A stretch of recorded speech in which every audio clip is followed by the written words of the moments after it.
And we are back, ladies. Oh, I forgot to hit the button. Jeez. No one saw anything. Oh, God. Who did that? Who did the little ting thing? Jesus Christ, Evan. Dave, I don't know which one. What do you mean you don't know which one? There's 2 gain button dials. No, there's only one. The one on the left. No, there's 2. The one on the left. The one where the That thing's one? hooked into. Okay, that one's already almost full. Okay, then you're good.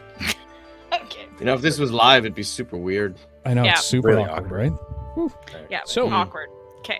When we last left our heroes,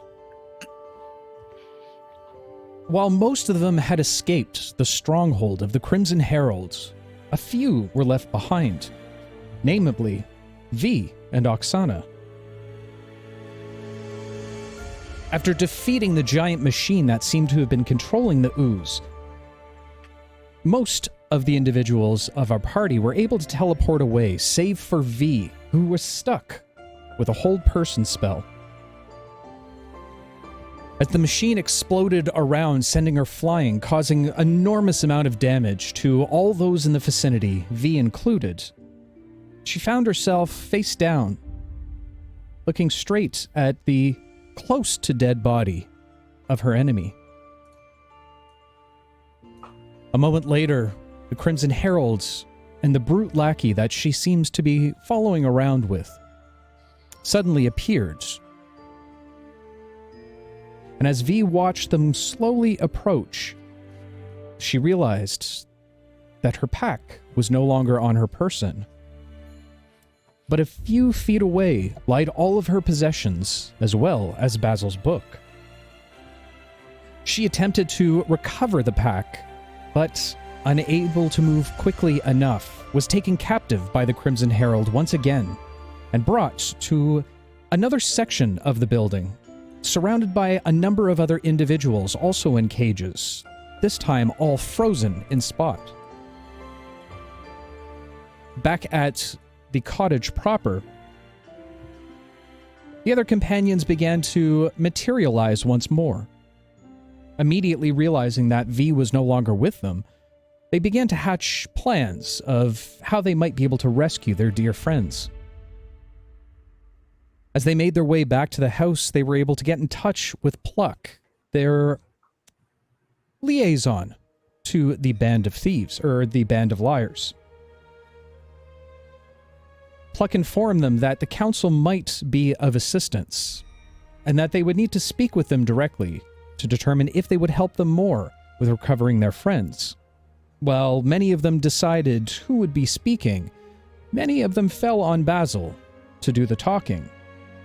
However, Basil had a different idea in mind, as he now realized without his book, his connection to the Nightmare Realm seemed to dissipate.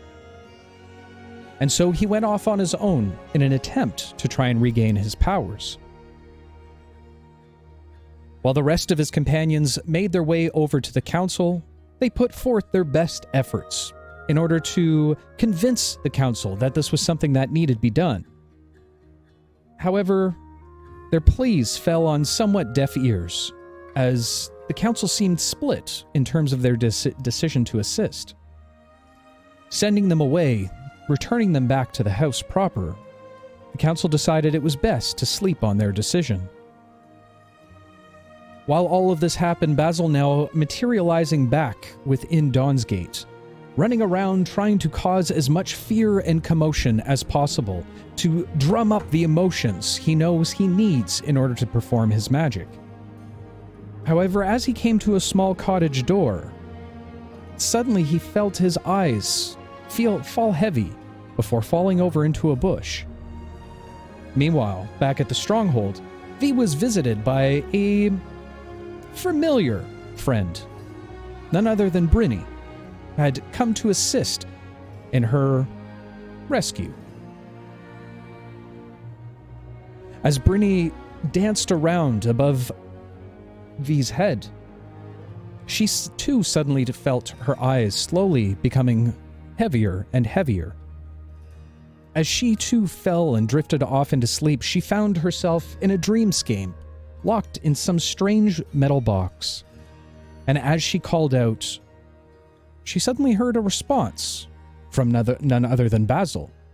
It seems in Bruni's magic, she was able to combine the two into the same dreamscape, allowing Basil to tear forth the spell that was overcoming V. And as they both appeared and woke up once again, V was no longer bound by the magic and able to properly escape back to the house. As Basil followed suit shortly, the two once again rekindled back at the gazebo, finding a way to steal a moment between the two of them. And as the night passed on, the following morning, they were awoken by Pluck calling out to them. It seems the council had made their decision and that new resources would be allotted to them in some capacity. He also explained to them that there was 2 missions that must be completed closely at the same time, one involving the books, the other with a lucrum. And as the party began to discuss who would be on which team and who would go where, a knock was heard on the door. And as Basil approached, opening it, a new figure appeared within the doorway. And so, our story continues. Basil, as you stare up at this individual who is much larger than you would expect, you take note of his small companion who seems to be standing beside him. A large grin upon his face. And the moment we've all been waiting for. Bobby, could you please go ahead and introduce and describe your character for us? What? Hey guys. Bobby! When did you get here? I know that guy! I've seen him on TV before! Remember me? You mean the book was him the whole time? The book was him the whole time! Good to see you all again. Bobby! Okay, I'll shut up. So, you see before you a large framed furbolg, sporting a large but well-maintained auburn mustache, a well-used apron, as well as chef's hat. And attached to his hip is, of course, an oven glove. Hello. I was sent here by the council. Oh, yes, of course, please, come in. I'm Basil, this is, Sicarius, Tristan, they don't say much, as well as, V and Scrump, and I'm sure you already know, Pluck as well. Hey, Wilhelm! it is a pleasure to see you again. Oh, what are you doing here? What are you doing here? You're in our house. I was sent by the council to help. This is This- great. Come here. This is and cause for celebration indeed. we should have a drink. We should have a drink. Come We in. absolutely should have a drink. Petunia. And Philip put his pinkies in between his ears and whistle sharply as a giant Saint Bernard comes bounding into the room with a keg attached to its neck. Yeah. V, You remember you'd Petunia. immediately recognize Petunia. You can see a very large, large jawline of the Saint Bernard. As usual, you can also see a bit of dribble that seems to be running down the sides of her lips onto the barrel that she holds around her neck. V will kneel down and she'll take out some of her rations and hold it out to Petunia. As she begins to sniff your hand, she immediately looks back up at you just to get confirmation that it's all right for her to take the rations. Who, me? Go on. Or... Oh, sorry. She looks to Okay, V and then looks She back is to looking at Wilhelm. you. She's kind of looking back and forth to both of you. Wilhelm will just nod at her. Immediately, She knows. she She knows that grabs she's good to onto V's hand. Giant amount of slobber that seems to come along with anywhere near her mouth. Gross. Just as I She remember. got you there. Yes, gross. Also, Oh, sure. When I slobber on your hand, it's gross, but when the dog does it, it's all like, oh, it's so playful. Oh, hey, Wilhelm, what's up? good to see you again. Yeah, it's nice to see you too. How'd that thing work out? Oh, you mean when I was turned into a blueberry muffin? It was like, I mean, to be fair, you were the biggest blueberry muffin we've ever seen. And I only took one bite. I smelled so- delicious as well. was very- Everything worked out, my friend. Not to worry. Have a drink with us. Oh, good, yeah. You got anything to drink? I'm a little short. I have you, my friend. Not to worry. And he'll produce 4 small flagons that he'll fill from the casket on Petunia's chest. Okay.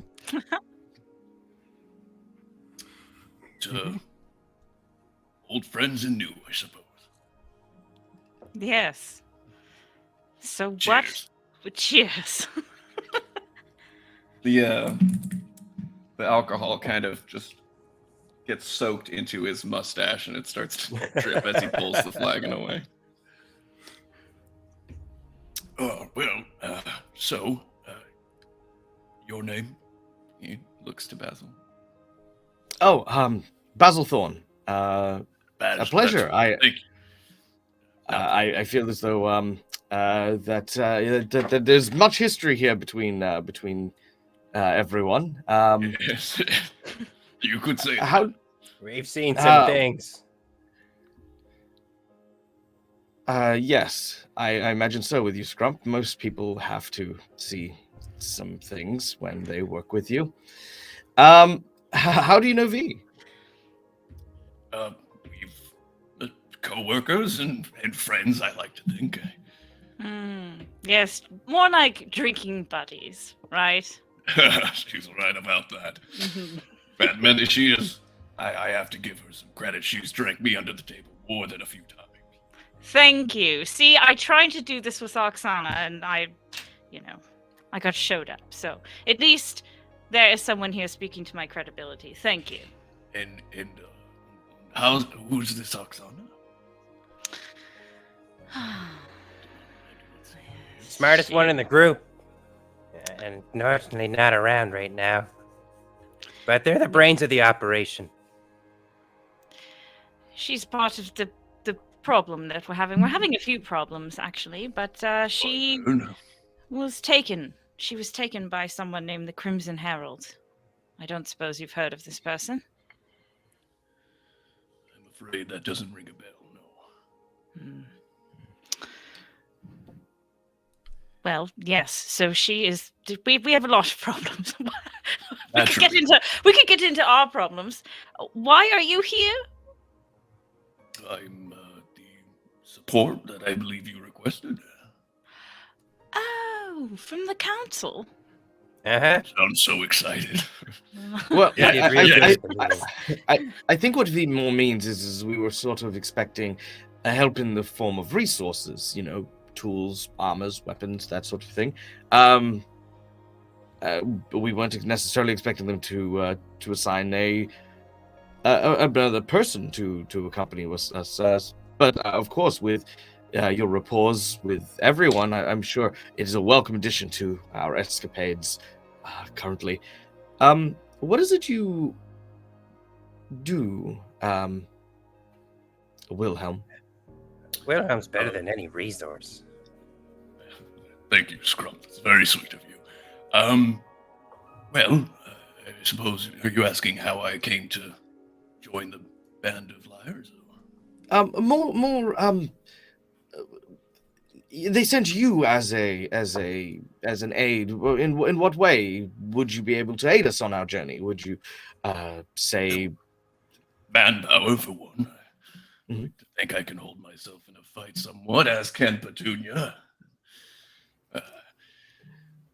I'm an excellent cook. I have great passion for the culinary arts. Oh, this will definitely be wonderful. I cannot stress enough how much I love the fact that someone in this group could cook. Yes. It has been quite dire. I were found myself disgusting. drinking some Scrump's things. It's been awful. Suddenly you hear a voice call out from the kitchen. We got someone that knows how to make food here, finally! Immediately, Wilhelm, you see an individual walk through. A very tall and lanky individual, has a bit of greenish skin, and what looks like a very large, beautiful mane of a mullet. Oh, you're a big boy now, aren't you? Yes. And who are you? I'm goddamn warrior is what I am. I'm the mighty Captain Jed.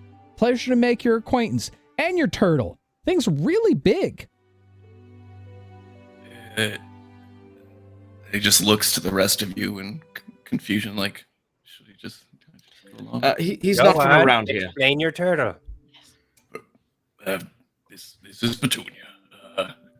Yes, I'm a fairly good cook, I like to think.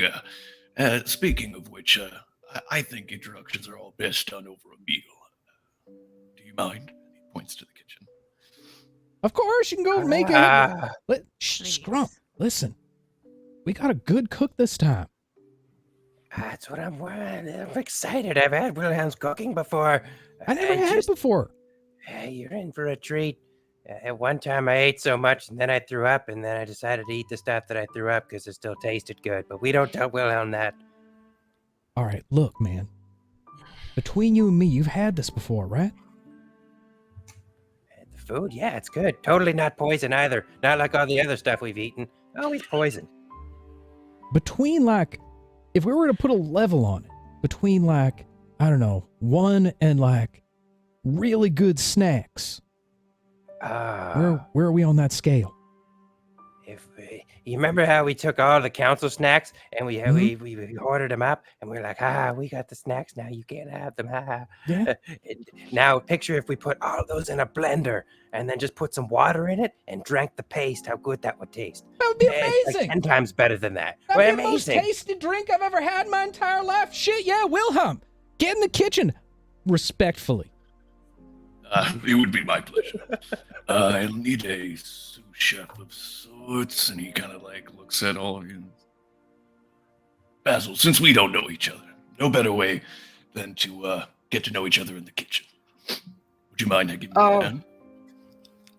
Certainly. Yeah. Of course. Basil will sort of like roll up his sleeves a little bit, and I've never been afraid of getting messy in the kitchen. It's good to hear. And he gives you like a hearty slap on the back. Basil topples. Yeah. That's okay. It's fine. I just the floor here is not as flat. What are you Probably talking should about, wash my Basil? We just cleaned it. It's perfectly level right now.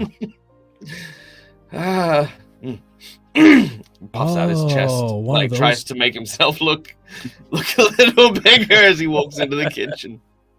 Shoe's untied there. It's your shoe. Oh, it's a shoe thing. Right. Hey, Wilhelm, while you make your food, can I play with your turtle? Yes, that would be fine. All right. Come here, Petunia.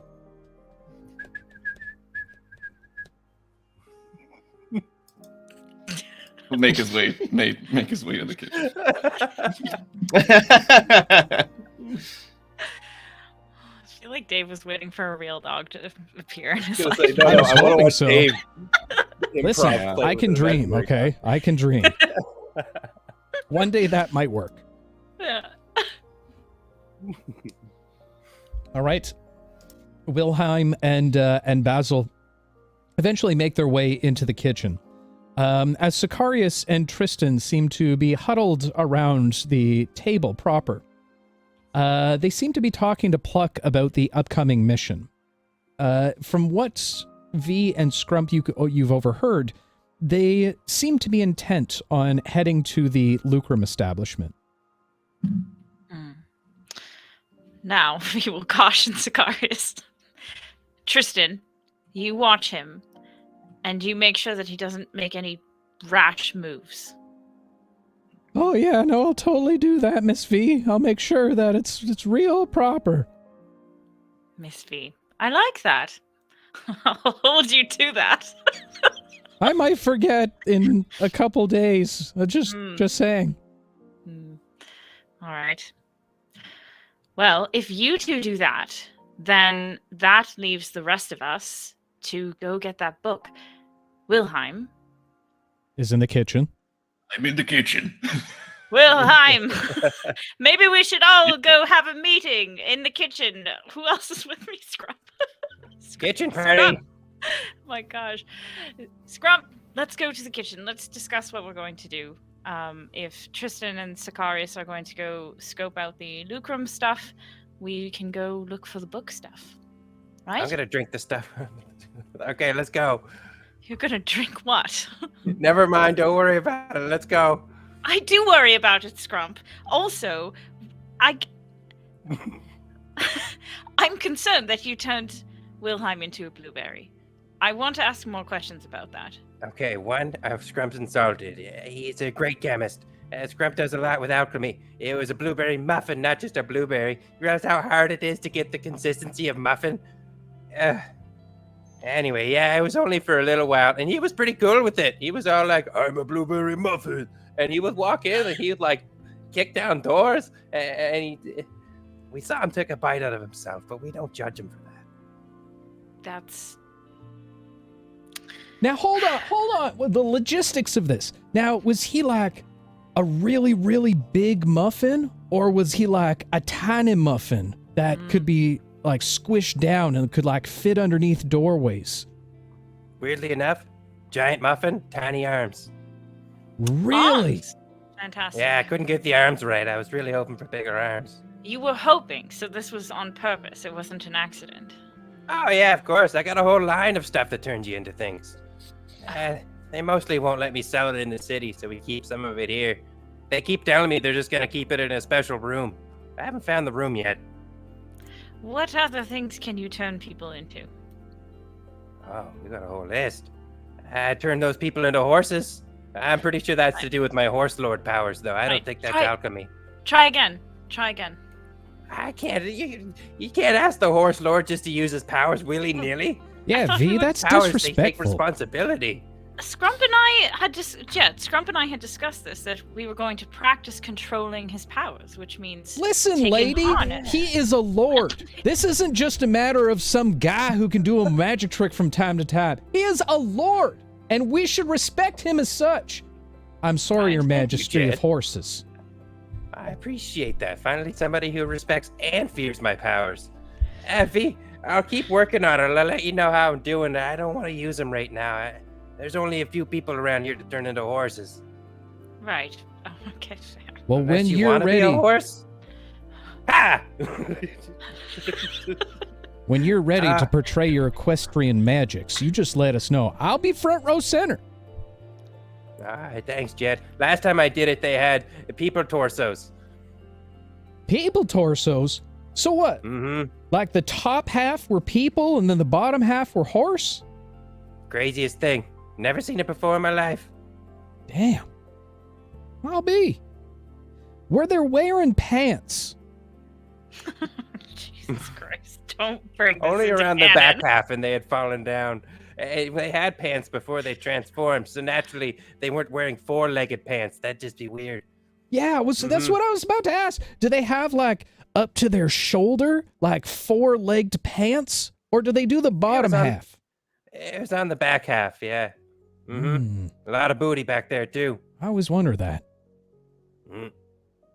Hey, Jed, you want some food? Yep.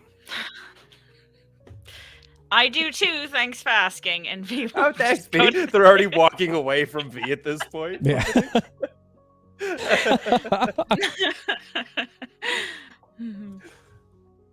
As the three of you begin to make your way into the kitchen, you can hear Tristan and Sicarius still kind of planning things out accordingly. Oh, I don't know, Sicarius, maybe we should go in through the back door, and then this is where the front entrance is. Oh, I don't know what to think about that there, Tristan. Perhaps we should go into the side door right here, eh, bud? The voices begin to trail off as you all enter into the kitchen, where Wilhelm and Basil seem to be having a pleasant discussion. What is Wilhelm and Basil talking about right now? I think if anything, Wilhelm would be mainly like every time he's like about to ask a question, he'll like look over and be like, no, like this, like he'll like take a knife from him. And Basil's I guess for Basil, he's trying to find out a bit more about Wilhelm's past, like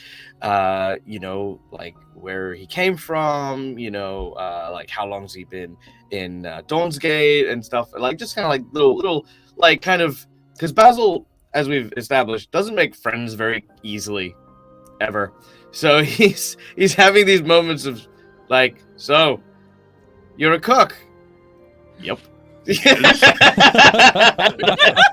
I would like no follow up. Yeah.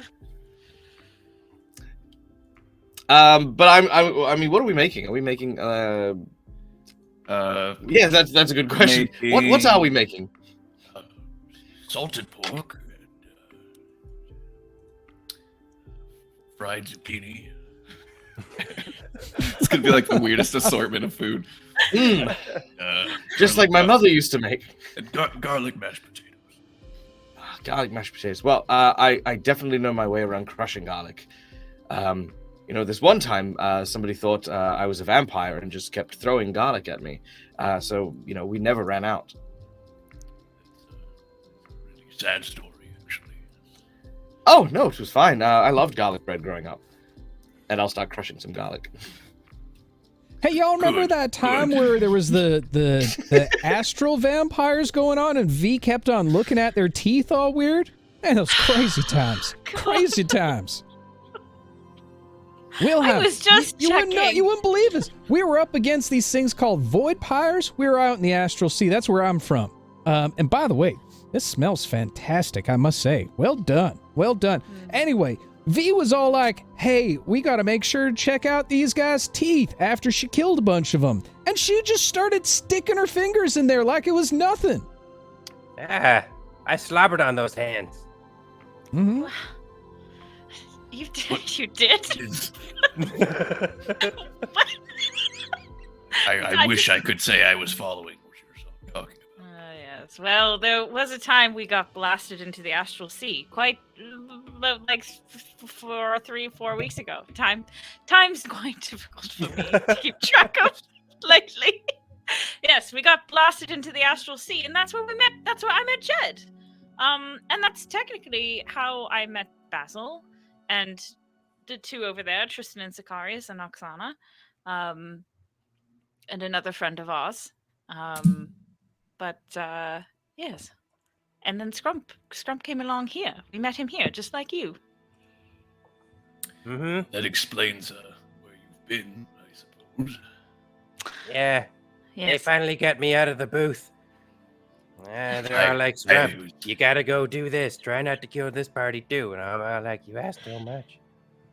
Well, that's good, Scrump, but I was referring to me. Oh. Yes. Okay. I'm just gonna go back and start eating like pieces of stuff that Basil's cutting. As he's cutting it, Scrump's just gonna be like eating it. Scrump, that's raw garlic. Oh, perfect. Okay. Wilhelm, I sent a letter. I'm sure you saw my picture in the sky. That was thanks to Sicarius over there. The brutish-looking one. Yes. Well, too brutish. One of them. They're both pretty Right. dark. The larger and one. broody. Yes, the larger, the one. Yes. darker, broodier one. Yes, he murdered a god, so there was that, and we were with him, and unfortunately, that made be a sort of thing we can be expecting to. no. Yeah. No. I had a talk with Sicarius. We all did, right? We all agreed that we don't murder people unless it is absolutely necessary. Well, that's good to hear. Hey, that's a good question, Wilhelm. Can you cook people? It's I'm sorry. It's Wilhelm. Yeah, that's what I said, Wilhelm. Wilhelm. Wilhelm. It's fine. Wilhelm. Is that right? Like the helm of a ship. It's Wilhelm, yes. Oh. Yeah, so, Wilhelm, do you... Is it possible to cook people? You can cook anything, Jed. It just takes enough fire. Well, like, just say, for morally example, speaking. hold on. No. Just we'll say, hypothetically speaking, right? And I've always wondered this because I have friends that eat people from time to time. His name's Gary. I'll introduce you. He used to be big on eating people, but now he's vegetarian. It's the whole thing. Don't worry about it.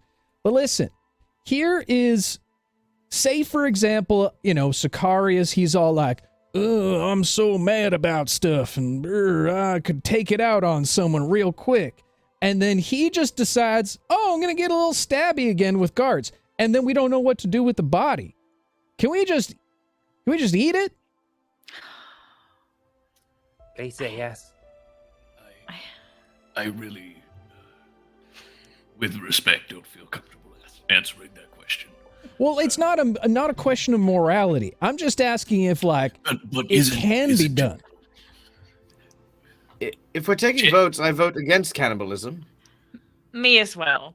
Naturally. I'd like to point out that it's only cannibal if you're also a human. Yeah. How do you think chickens feel, V?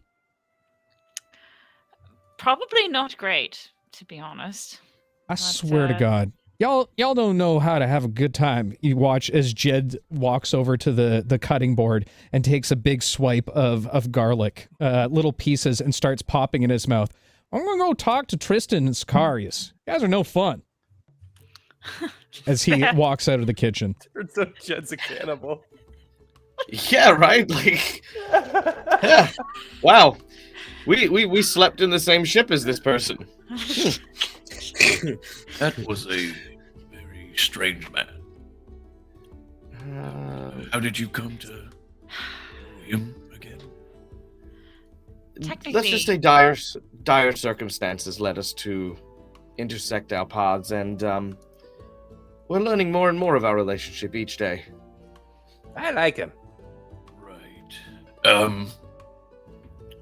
As I'm finishing up here, sort of starting to garnish plates and stuff like that. I still haven't gotten through the one clove of garlic because Scrump's eaten some, and now Jet's walked off with it. So I've been desperately trying to make mashed potatoes and failing. Speaking of dire circumstances, could you tell me a bit more about the adventure ahead?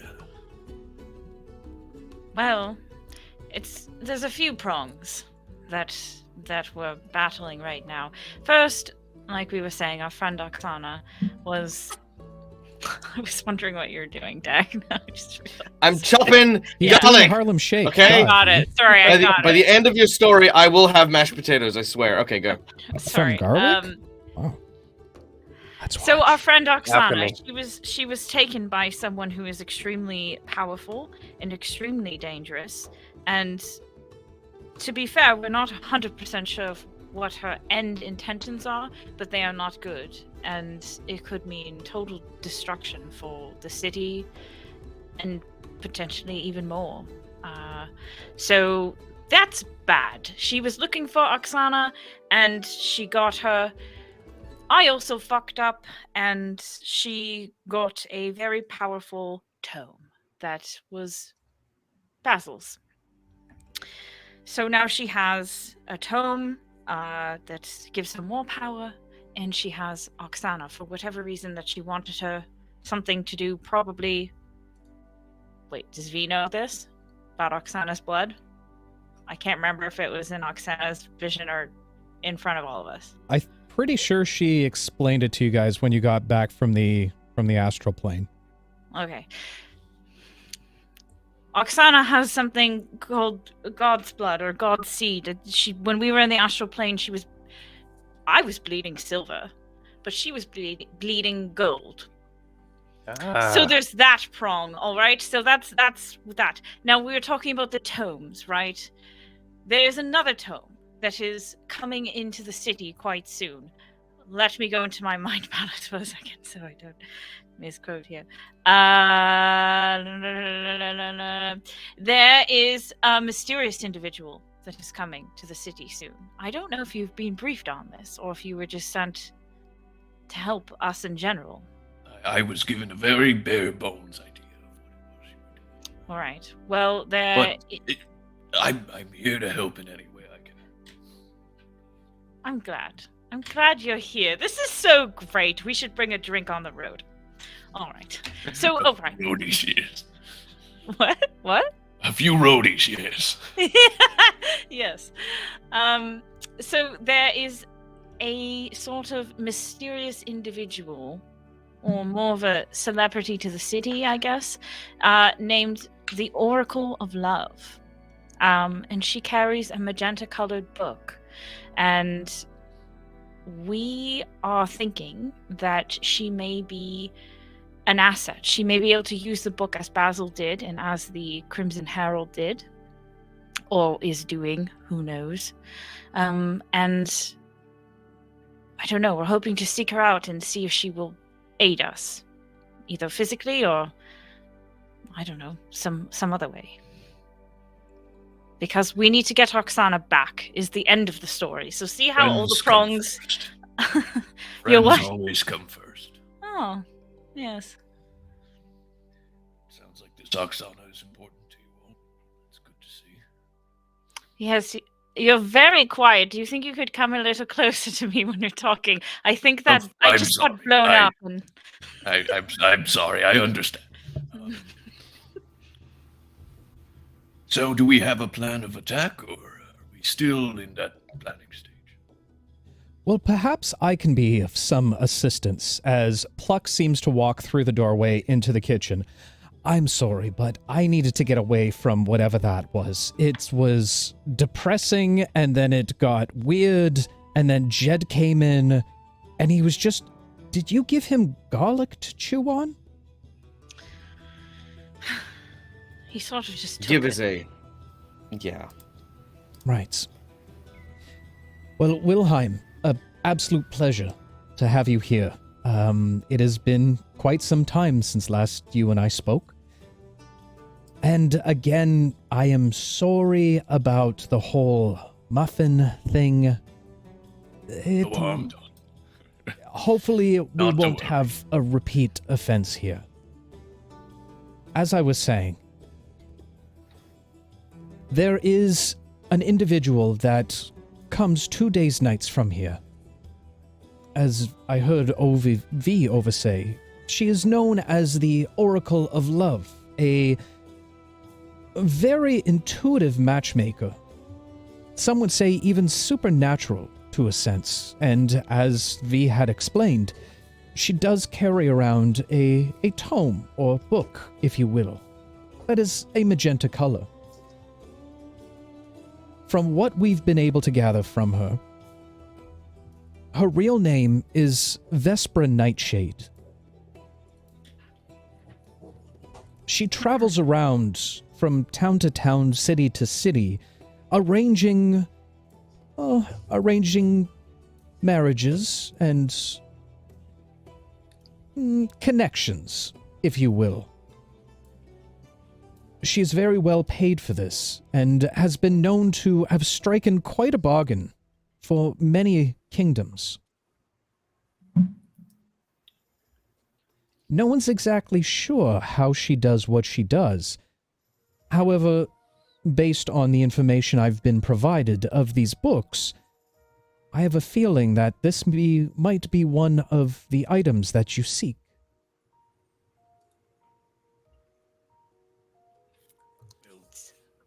That seems somewhat fortuitous. Yes, and if the Crimson Herald hears of this as well, then likely she will set her eyes upon it, as in addition to us, it'll be a race against her and her forces in order to reach this oracle. I mean, we also don't know who that they would be in league with.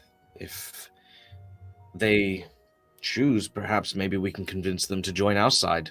Perhaps take some measure of stand against Crimson Herald and, I don't know, try and retrieve the books. At the very least, maybe she will have information for us. Mm-hmm.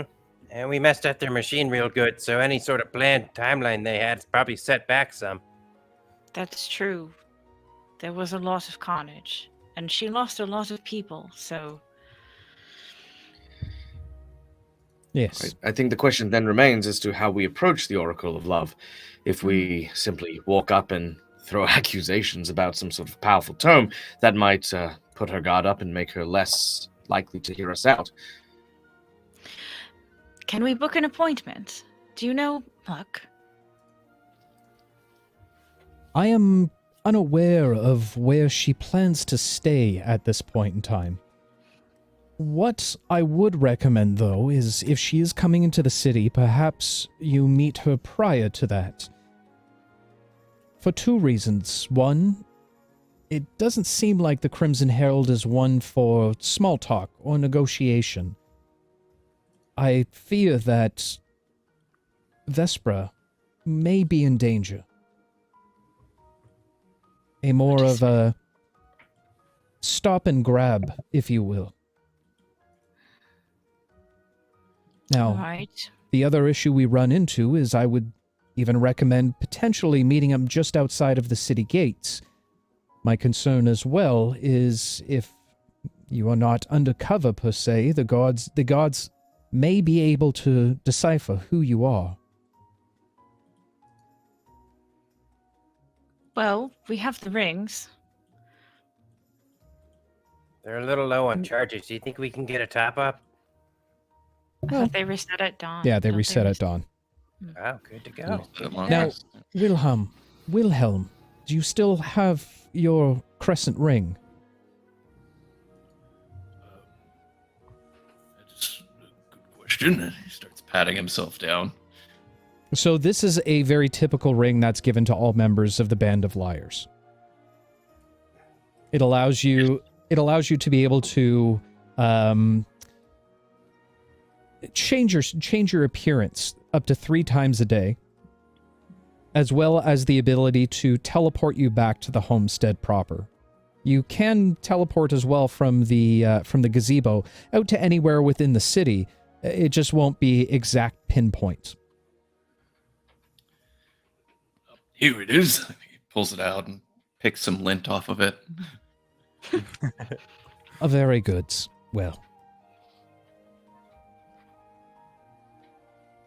Well, as I said, she does come in 2 days' time. There is much to be done, I believe. I will continue to look for information in the meantime, and I will meet you back here the afternoon before, well, everyone goes on their missions. Is there anything you wish me to look for in the time being?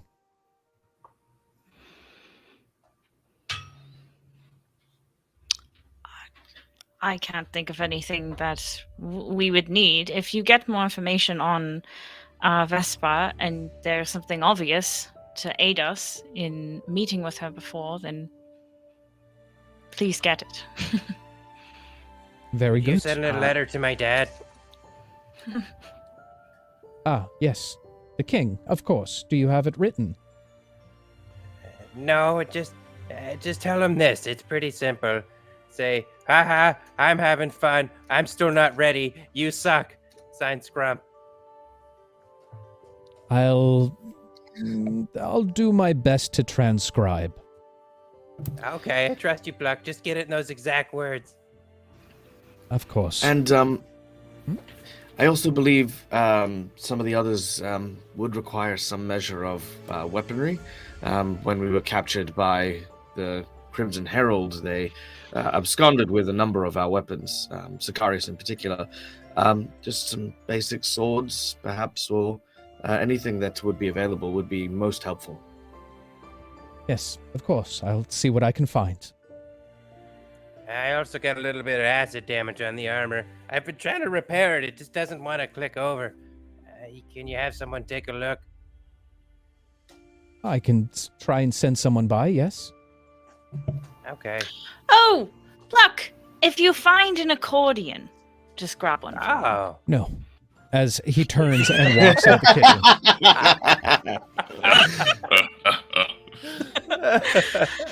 kitchen. All right, and with that said, as Pluck leaves, you all find yourself seated once again at the table within the kitchen, enjoying a proper meal with one another.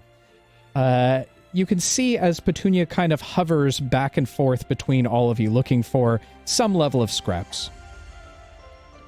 She would specifically probably sit behind Basil and just like stare directly at Basil while just pools of drool just start to go onto the floor. Yeah. Just, Yeah, you can see the giant puppy dog eyes as it latches onto the weakest of the group.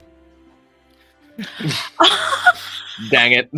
Wow. Look, he's out of line, but he's not wrong. You can hear okay, now hear a small whimpering coming from behind you. I will definitely be sneaking bread rolls and things down to this dog and just sort of like be like, so as far as what we need to prepare, and then I elbow like the bread off the table, I think we should maybe approach this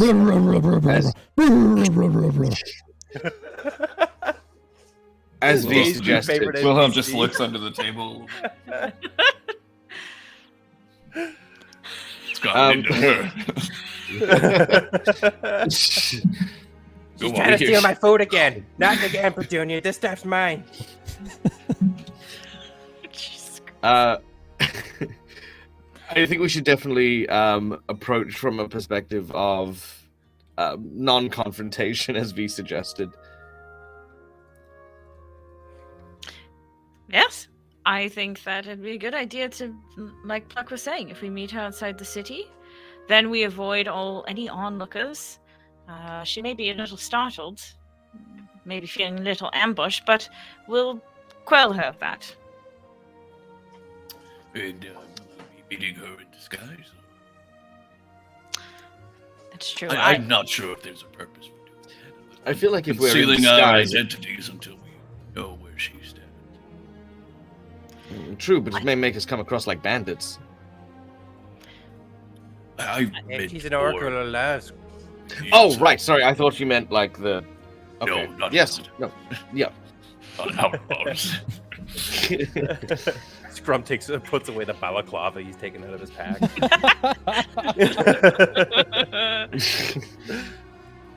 Yes. Unfortunately, I think for us to even get out of the city, we will have to be disguised. I'm not sure about you, Wilhelm. That's true, actually, yes.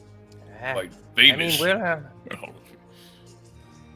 Remember that time when we did the thing when we stuffed all the people in the cart and we got them past the guards and we were all like, "There's nothing in the cart, nothing here."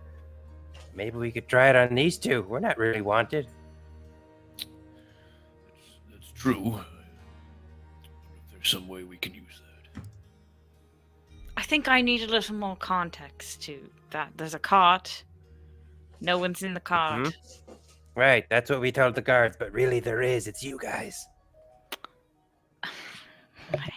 Oh, to get through the city, not to meet the oracle. Right. Gotcha. Yeah. All right. Oh, hi. And as you continue this conversation, you begin to hear some strange growling coming from Petunia. It sounds very similar to hooves pounding on stone. Welcome in, Raiders. I tried, okay? I tried my best. I've had a lot to drink tonight. That was my top one. I'm sorry. I was like, were you about to be attacked right now? Are we getting attacked? Yeah, that's basically what happened. Thanks, Steve. Appreciate it, bud. a look of like remembrance is gonna come over Scrump's face. He's gonna be like, Wilhelm, I forgot about this. I finished the thing I was working for you. And he kind of like lays down his pack and goes out. You see him like rummage through, and he pulls out this like box contraption that's sort of held together with some like wire, and you see there's definitely like used parts that's been put to get this thing together. Add this to your crossbow. It'll make it do cool things. So, Bobby, I have infused items. I'm going to give you a repeating shot as a infused item. So you have to take a short rest to attune to it. But once it's on there, you'll get a +1 to your rolls, and you don't need ammo anymore. Ooh. And it also ignores the loading properties. Oh, you fancy, huh? You fancy. As you do this, Scrump, you do notice another strange, piled deep within your bag, a very small vial that, for the life of you, you can't remember where the hell you got this from. You can go ahead and add another one of your experimental elixirs. And perfect. As you pass over this this strange contraption to attach to Wilhelm's crossbow, Wilhelm, you take the note of friendship, something you had asked for quite some time ago from Scrump. The fact that he remembers this even warms your heart a little bit automatically to this group. You, my friend, have been granted advantage. Oh, thanks, guys. Aww. I have more. I'm not done presents yet.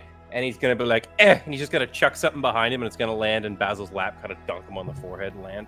That thing will help you with spells. So, Dad, you could add a mind sharpener. You just throw a sharpener at me? He's clearly not listening as he's digging for more stuff in his bag. To help me with the spells that I just lost? And by the way, this is now canon that it's in the shape of a pencil sharpener. 100%. 100%. Yeah, perfect, actually. It's like one of those plastic ones too, not even one of the good steel ones. Like one of the little shitty ones you get in like Cracker Jack boxes. Trust me, it works. But yeah, I think you duct tape it to your forehead.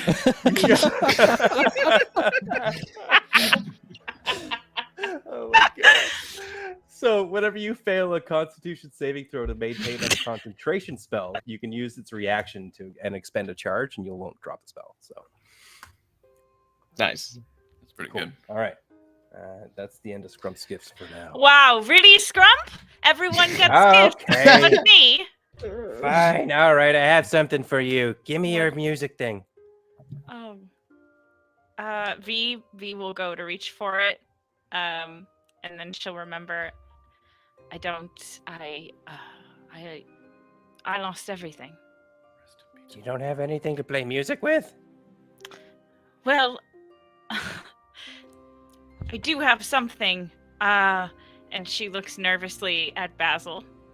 And actually, Basil, that reminds me, your powers.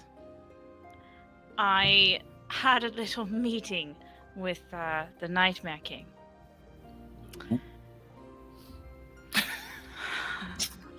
Uh-huh. I've actually, I've been told a lot of things right now. I'll Yes. pass on this. Wilhelm. Cross looks to Wilhelm just very this nonchalant, and he's like, Nightmare King, King of Nightmares. Right. All right. Well, yes. No. This is news to us, but for Wilhelm's sake, I am given power bestowed by one of these books, the Book of Nightmares. The owner of that book is the Nightmare King, and the Nightmare King is a bastard, and has set its sights on freeing itself, unleashing a world of terror. This conversation is brand new. So you were saying you were speaking with the Nightmare King, were you? Yes. Wilhelm.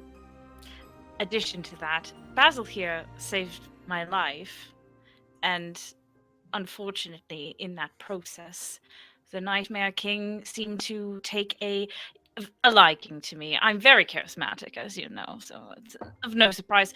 But he does seem to think that that we're engaged to be married. So there's that issue. Congratulations.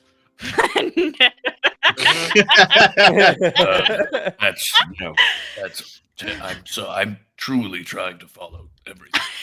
It's a lot. A lot has happened. in the past various amounts of time. So, Basil, he came to me in the night, as he does. It sounds wrong. It's not like that, Basil. But you know, he waited till I was sleeping, and then he ripped me out of this reality and put back in. Look, okay, I don't care. I don't care what happened right. in the specifics. Just what happened when you met with the Nightmare King? All right. So the first thing that we talked about was you and your powers. I can tell you're stressed. It's all right, Basil. Everything is fine. I'm fine. You are fine. He told me that your powers are linked specifically to Brinny. So as soon as Brinny will act as your tether to the book. So you haven't lost your powers. It's just when you sent Brinny away to once again save me. Thank you. I never really fully thank you for that. That's why you lost your powers, because Brinny was separated from you. So when Brinny returns, your powers should be back. I feel as though there's some sort of catch-22 here. The Nightmare King doesn't seem like the sort to just simply bestow good news. And if that was the case, why didn't he reach out to me personally? I mean, it's not like I'm hard to find. Wilhelm's gonna like go over into Scrump's ear and just just start talking different. I think it's a little bit up and down. It might be the garlic. Oh, speaking of which, Basil, this might not be the best time. What's that word on your little quiet? The potatoes could have used more garlic. I thought you should know. So I'm gonna let chat know this. Secretly off to the side, I actually did roll a charisma check to see how well I did on that potato thing. I rolled a 9. Basil knows. Sad face. Yes. All right. Well, it's good to know that I'll have my powers back, but the Nightmare King does not give freely. Did he ask anything? Was he weird? Well, Envy will stand up, and she'll take out the flute, and she'll go to play it, but she will unsheath it. She'll twist it, unsheath it, and as she unsheaths it, it transforms into a rapier of black, like charcoal black rapier, and her pupils basically they dilate so big that they turn her entire eyes like glossy black. He gave me a gift.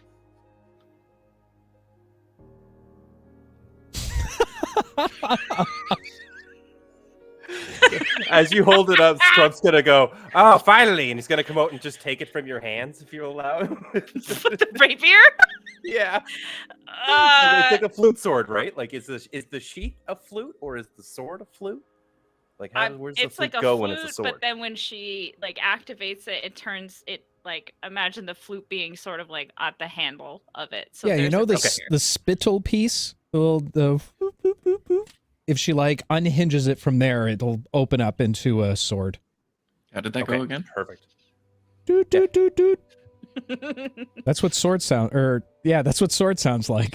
Yep, that's what sword sounds like now. Yeah. Ha! How about you? Doot, doot, doot, doot. Yeah. Beautiful. It only says I merely have to touch it. So Scrump's he's gonna jump up and kind of like see a quick eye on the sword. He'll be like, one of those ones. Okay, go. And he's gonna like reach into his backpack and he's gonna pull out an item and he's gonna give you my first book of songs. And it's going to say like 1, 2, 3 ABC songs on the front. So this actually is going to be kind of cool. Possibly so you'll get a thing I've ever heard. Yeah. So you're gonna get it's a +1 bonus to spell attack rolls. In addition, you ignore cover rules, and you get a +2 at 10th level. So.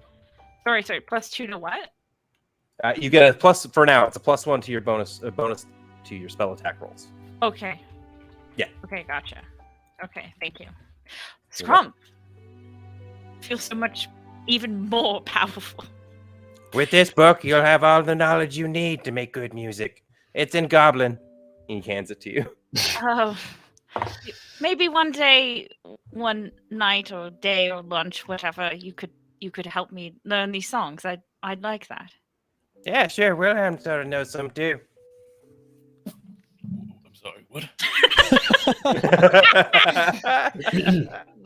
Pepper. I was just saying, hey, you sort of know a few Goblin songs too. I do. I've learned a few in my day. May I? He like reaches for the songbook out of curiosity. Okay, if you'll hand it over. And he'll just sort of like flip through quickly just to get an idea of like what you wrote in the song. Okay, perfect. Yeah, all right. It's a lot of it is just about how various birds are tasty. How is it? How is it, Wilhelm? It's a very yes. Just like slowly like hands it back to you. All right. For rule's sake, you do have to be holding that item. So I know Okay. your rapier's one-handed. So if you have an offhand, it's now my book of songs in your offhand. So. All right. Her hands are getting real full. Okay. That's what you said. Yeah. Yeah, so Basil, and V will retract the sword and her eyes will go back to normal. Ah, He did say that it was just a gift and he wanted nothing in return.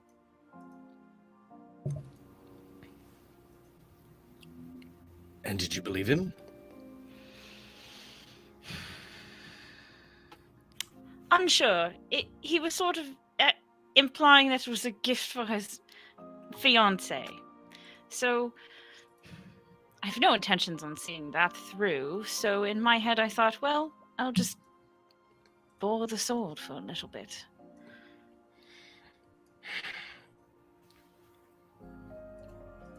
I'm not going to insult your intelligence by telling you how dangerous this is. Just, be careful, that's all. I will. But you must admit a little bit. It's kind of fun.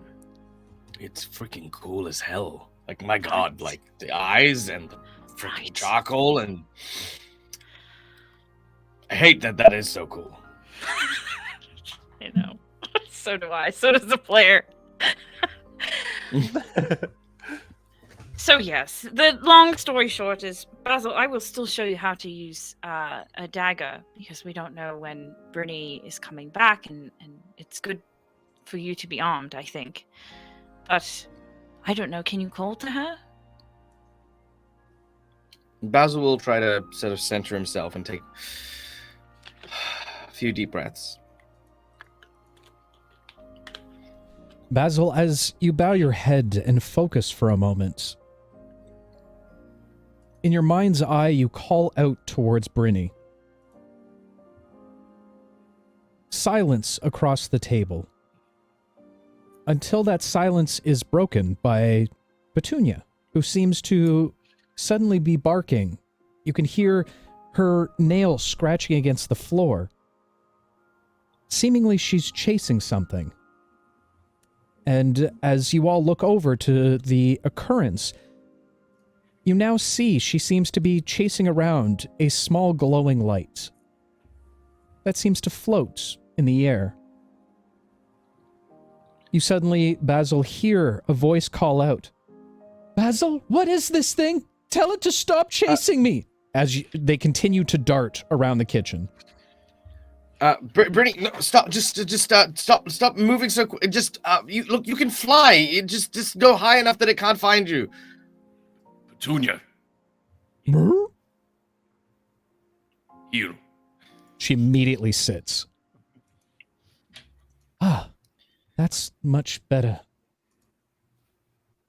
Basil, it's good to see you. And V, I'm so glad you were able to get out of that dingy place. Yes. Thank you for helping me. You're very welcome, V. The least I could do. Yes. Yes. Well, I'm glad you're safe as well. If you don't mind, I'm gonna reach up to try and let Brinny land on my hand. She immediately takes your cue and lands directly on your hand. As she does, you can see her reform into the small girlish visage. I'm going to try to reconnect to my powers, and I'm going to use Cautionary Tale to try and conjure just a rat in the palm of my other hand. Okay. As you close your eyes and focus for a moment, looking to cast with the other hand, suddenly you watch as a small vestige seems to sink directly down into your hand for a moment. A golden glow of streams begin to crawl up your arms, around your shoulders, and towards the other. As you look at your two hands, almost like glowing golden tribal tattoos that seems to emanate around your entire upper body. Right, well, this is new. Do I conjure the rat, or am I just feeling that magic energy? Taking a moment to feel the magic energy now coursing through your hands, you hold your hands out once more, and the image of a small rat appears within it.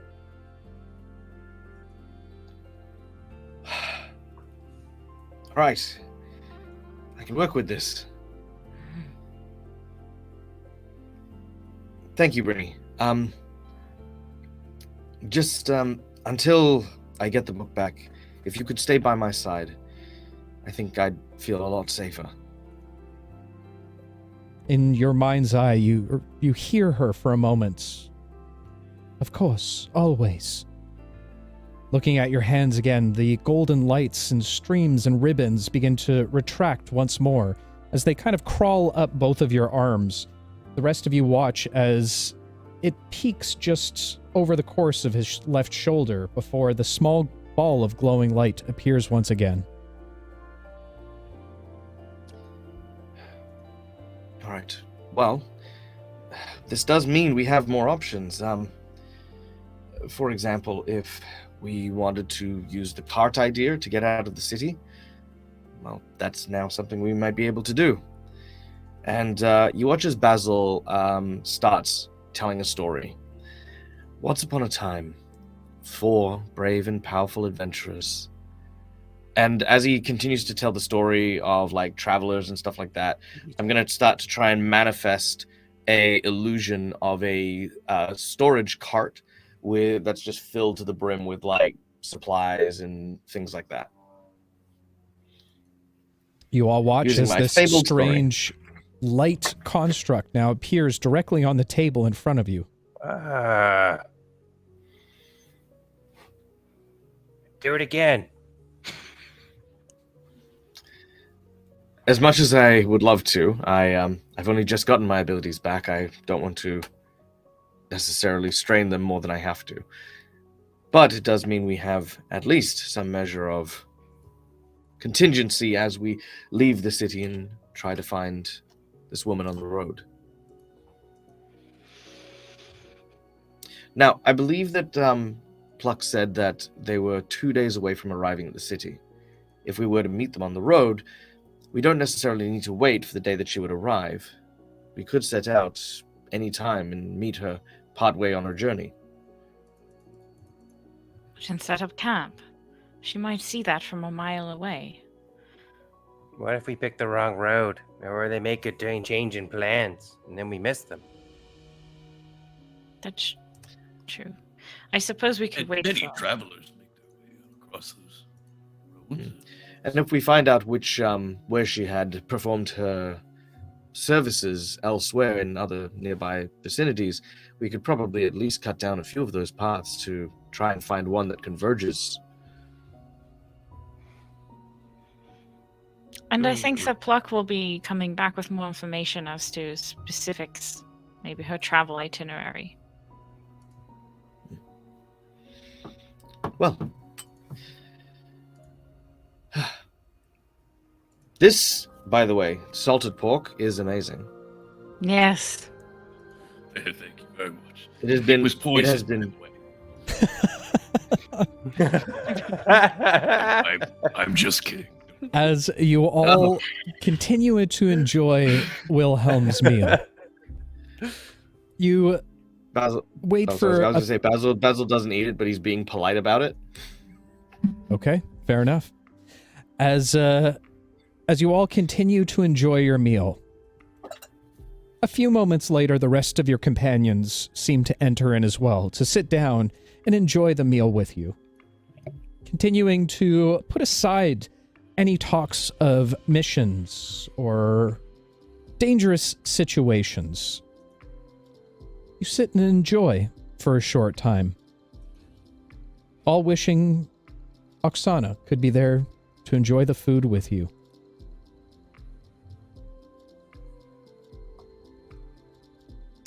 And with that, we are going to take a short rest for the evening. As always, guys, first and foremost, to all the new followers, Jesus Christ, thank you so much. What's up? There's a whole lot of you all of a sudden. This is amazing. Woo! Welcome in. Welcome to the Trooper family. Totally not a cult. Blood, smut, snuggles at midnight. We really do enjoy Kool-Aid, but not a cult. Not a cult.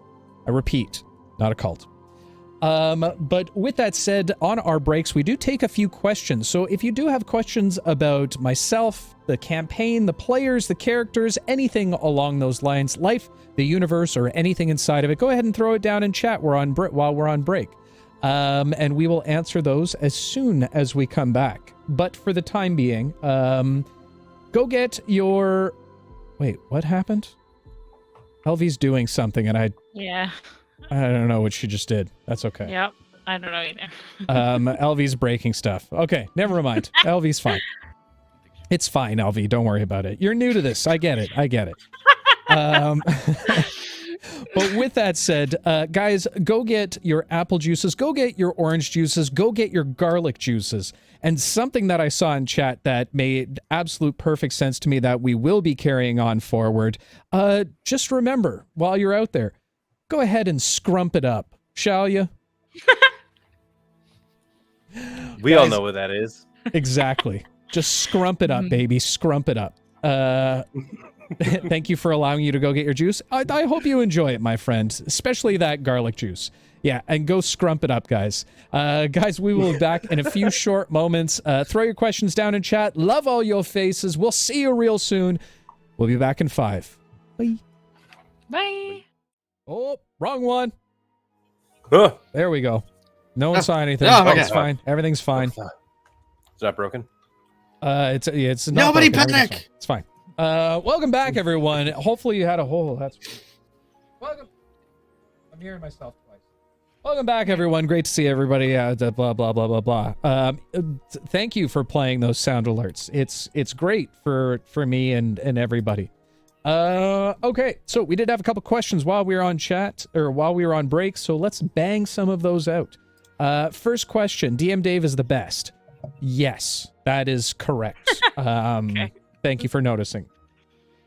Question for DM Dave, was the flute rapier an item you homebrewed? Yes, it was. It is the Sword of Dark Lullabies, which we will learn more about. I'm not going to spoil anything, so for now. Every time she plays it, she loses a year off her life. No, it seems fine. Yo. Sorry. I mean, how long is this party gonna last anyway? Jesus. That's true. Doop-a-doop-a-doop-doo. Vicky Vale from the Gotham Gazette. Who wins in a race between the Bat Plane and Sicarius Magic Carpet Scroll? Interesting question. Well, I mean, if you take into account, if one's in Chicago and the other's in Illinois, wait. If one's in Chicago and one is at like Ridley Field, wait.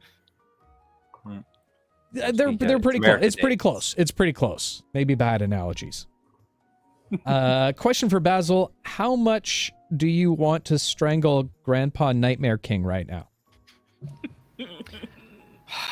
Look, he helped V ultimately, okay? Right now it's just tension because, you know, I see. Here's the thing, and this goes in real life as well. If you give gifts to someone, don't expect stuff back, and that's the trouble. Is I can't hear anything come out of the Nightmare King's thing without going, "What's the catch? What's he gonna ask for?" Because he's all me.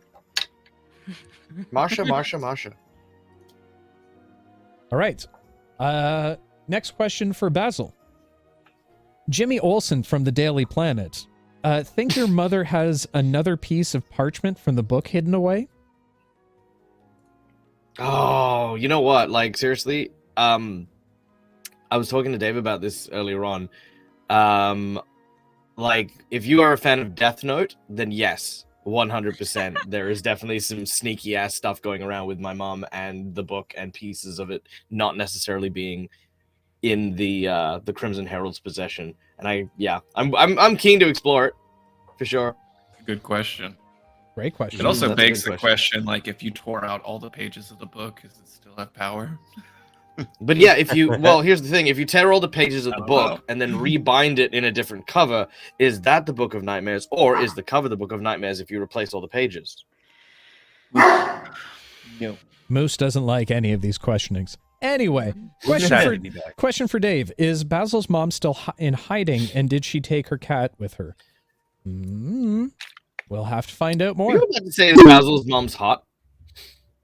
Close. Did I say Basil's mom is hot? Yes. Yeah. I mean, Damn it, Dave. I created most of that NPC with your input, so It's true. all I can say, big mommy. Never mind. Question for Dave. Reyna's new blade is so cool. That's not really a question, but sure, you're welcome. Question about Reyna's question for Dave. It totally is. Okay, Jesus.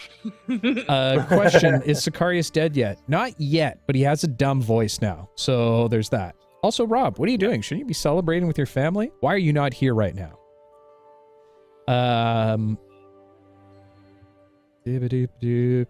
Question on the screen, it shows, yep, Discord link has been provided. Question for Bobby, how have you been? We've missed you. Oh. No. Busy, but good. Thanks for asking. Missed you guys. Thanks again for the warm welcome back. Moose is doing good too, by the way. I know some people are interested in that. Fair. Wilhelm, with the history this cast has with pets, why did you want to have a pet? Very good That question. is a great question. That is a good question. Mainly, we needed a canon reason for dog noises in the background. Is that what it was? Nice. No, that was a complete afterthought, but it's also Happy great accident. Right. I even when Grimoire was gifted a pet in the form of pork, I was like, I don't want to manage it, but I guess I've had a change of heart. I honestly don't know why. I did. Great. I just like dogs, man. That's I don't know. nailing it, bud. Nailing it. Which actually begs the question: with Jed here, who's looking after Pork? Oh no. You think I do that level of world building? Come on, Dag. Jed has a wife that we don't know about. This, well, No. I mean, that's part of the OnlyFans. First time chatter. Oh, that's a cool name. Chortalis. V, I started Rogue 5 and Bard level 1. What starter spells do you recommend? Well, V spells never work. So for you,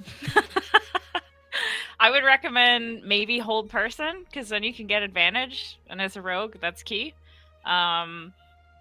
Maybe some sort of charm spell, because it's fun to charm people. Suggestion? I don't know. Yeah. Yeah, Just and have definitely make shitty pickup lines for all of your bardic inspirations. They go over 100%. so well at the table. Yes. Yep. Find ways to torture your fellow players. 'cause I it's mean, fun. yeah. They have to do it if they Seduce want, dragons wherever you can. Is DM Dave celebrating 4th of July with that flag scarf? Hell yeah. Of course I am. USA. USA. USA. USA. You guys are no fun to chant with. How can you not be down with chanting? My God. Because half of us are Canadian and the other half are Australian. We literally are still part of the Commonwealth. I'm currently the only American here, actually. Yeah, and you're not a real American anyways. You're also, actually the Commonwealth hasn't existed in like decades. Maybe even longer than that. The faces on my coins beg to differ. Well, you need new coins. Question for Bobby. Have you missed us? Are you glad to be back? Yes. And yes. Okay, Nice. fair enough. Sweet and simple. Wait, I missed something here. I don't know if that was a question for Bobby. I'm going to assume it is. Bobby, are you a good cook like Wilhelm? I know how to make like 5 to 10 things really well. And everything else I have no idea. I I've pretty seen much pictures just of your make fried chicken myself the sandwiches. same stuff all the time. Yep. It's a lot of Italian stuff. And breakfast burritos. Yes. With chorizo. Right. Also, I put chili powder and Cajun seasoning on everything. Good call. Good call. You should throw some Montreal steak spice on there from time to time, too. Banger. Slaps real hard. Okay, and that wraps up the questions. However, I'm so glad that chat is with me and was chanting USA the entire time. Thank you, guys. I appreciate it. I see you. I love you all. Okay, so with that said, let's dive back into tonight's episode. So, as you all finish up for the day eating this wonderful meal provided by Wilhelm, it seems you have 2 days worth of downtime. For day 1, what is everybody doing when they leave the table? Who wants to go first? Raise your hand. No wrong answers.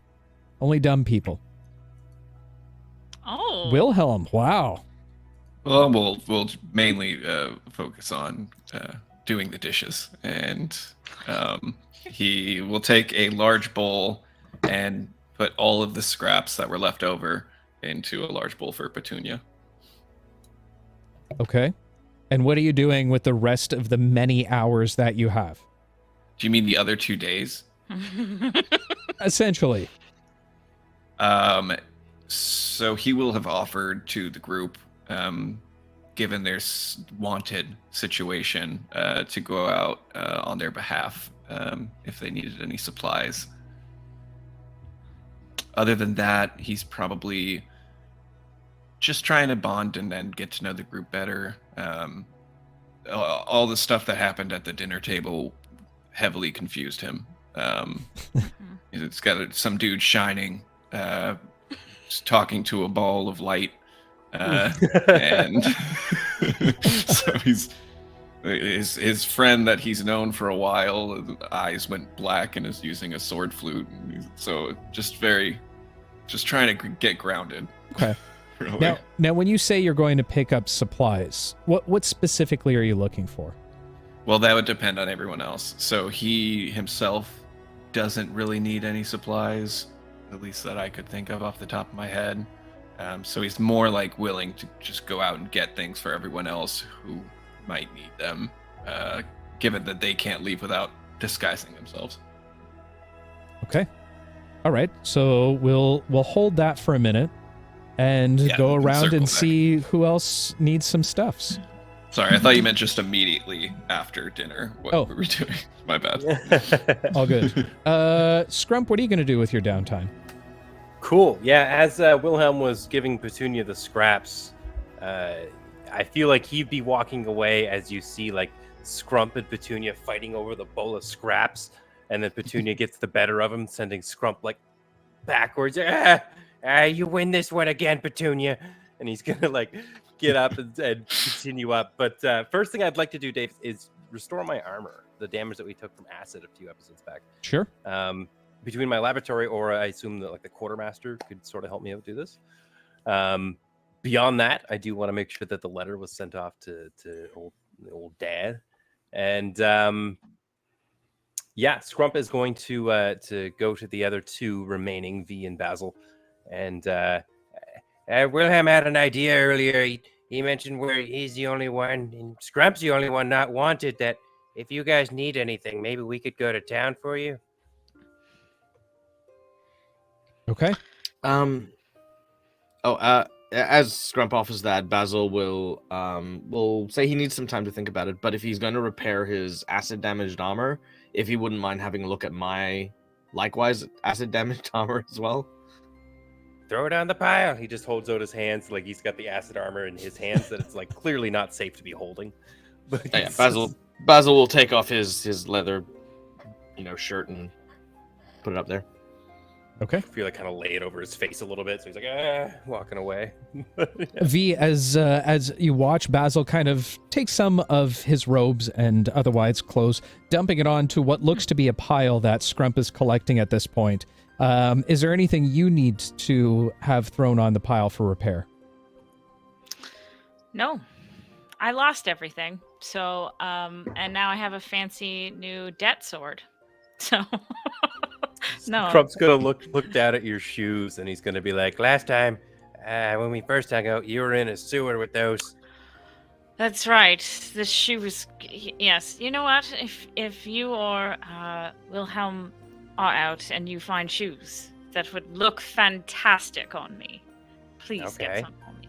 No, I got the best style sense. Okay. I think... Wait. Actually, Scrump. Scrump's already like walking away. Wilhelm, please watch him. Make sure that you know my style, right? I'll take care of it. Oh, thank you. Basil's just in the corner laughing. You're totally getting clogs. I have 2.5 things that I would like to do over the 2 days. Okay. Where should I start? The half thing. V will find some time to sort of corner Wilhelm. Maybe corner's a little aggressive, but He's a pretty open guy. Yeah. Wilhelm, Yes. first, sorry I've been away for so long. As you can see, a lot of things have been happening, and these I have noticed that, yes. the people that I'm with do not help the situation. It is a strange company that you keep, to be sure, yes. Speaking of company, Celine's been asking about you. I'm so happy to hear that. I was going to ask you about her. She's fine, not to worry. Still sticky fingered as ever. Stolen more than a few snacks of mine.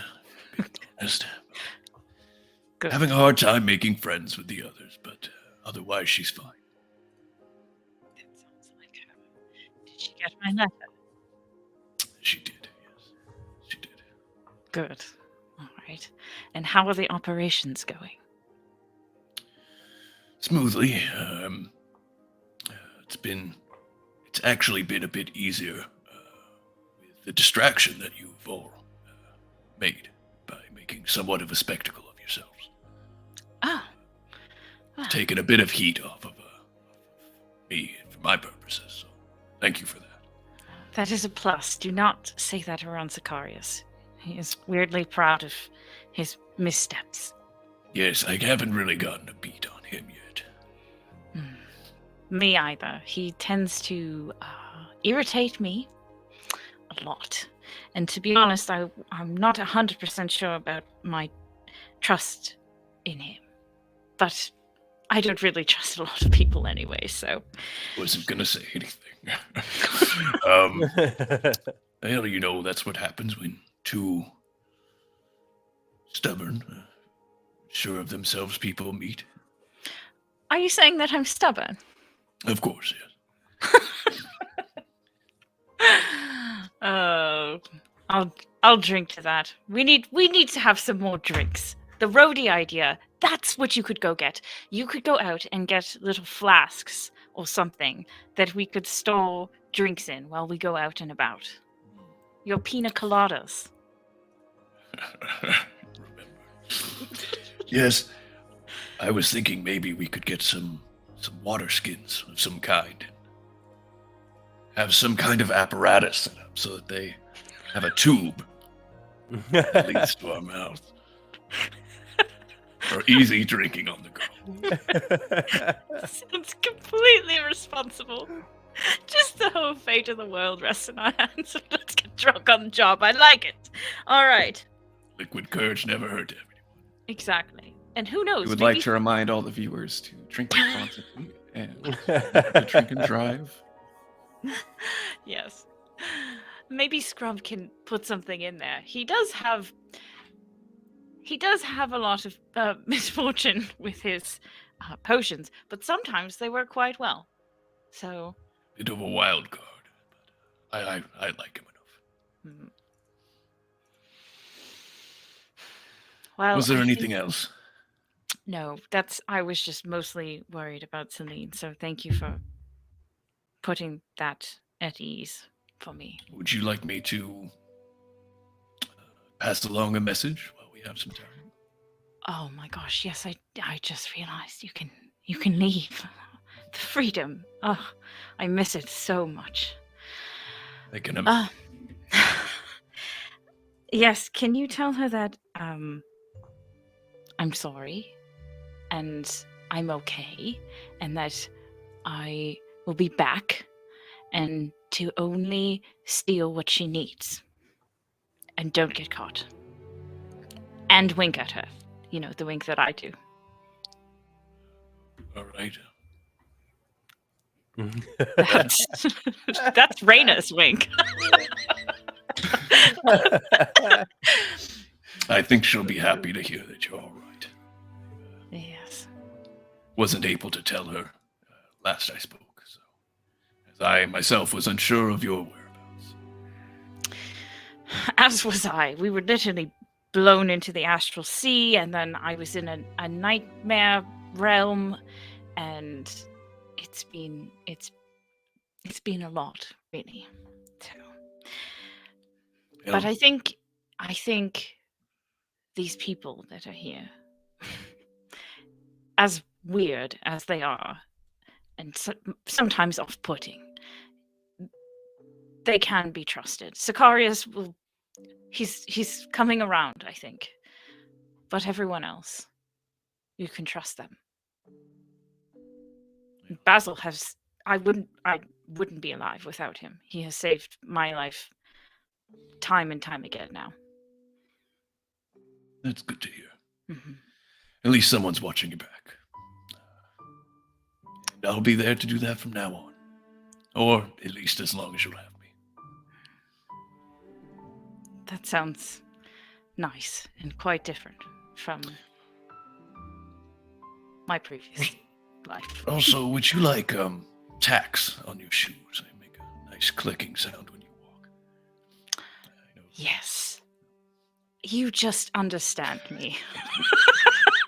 It will just sound like authority. I love it. And it's got Yes. style in it. All right. Portrays Absolutely. strength and beauty. Yep. You do have disadvantage on stealth checks now. He walks away. I'm just kidding. What's that sound? It just sounds like someone's tap dancing.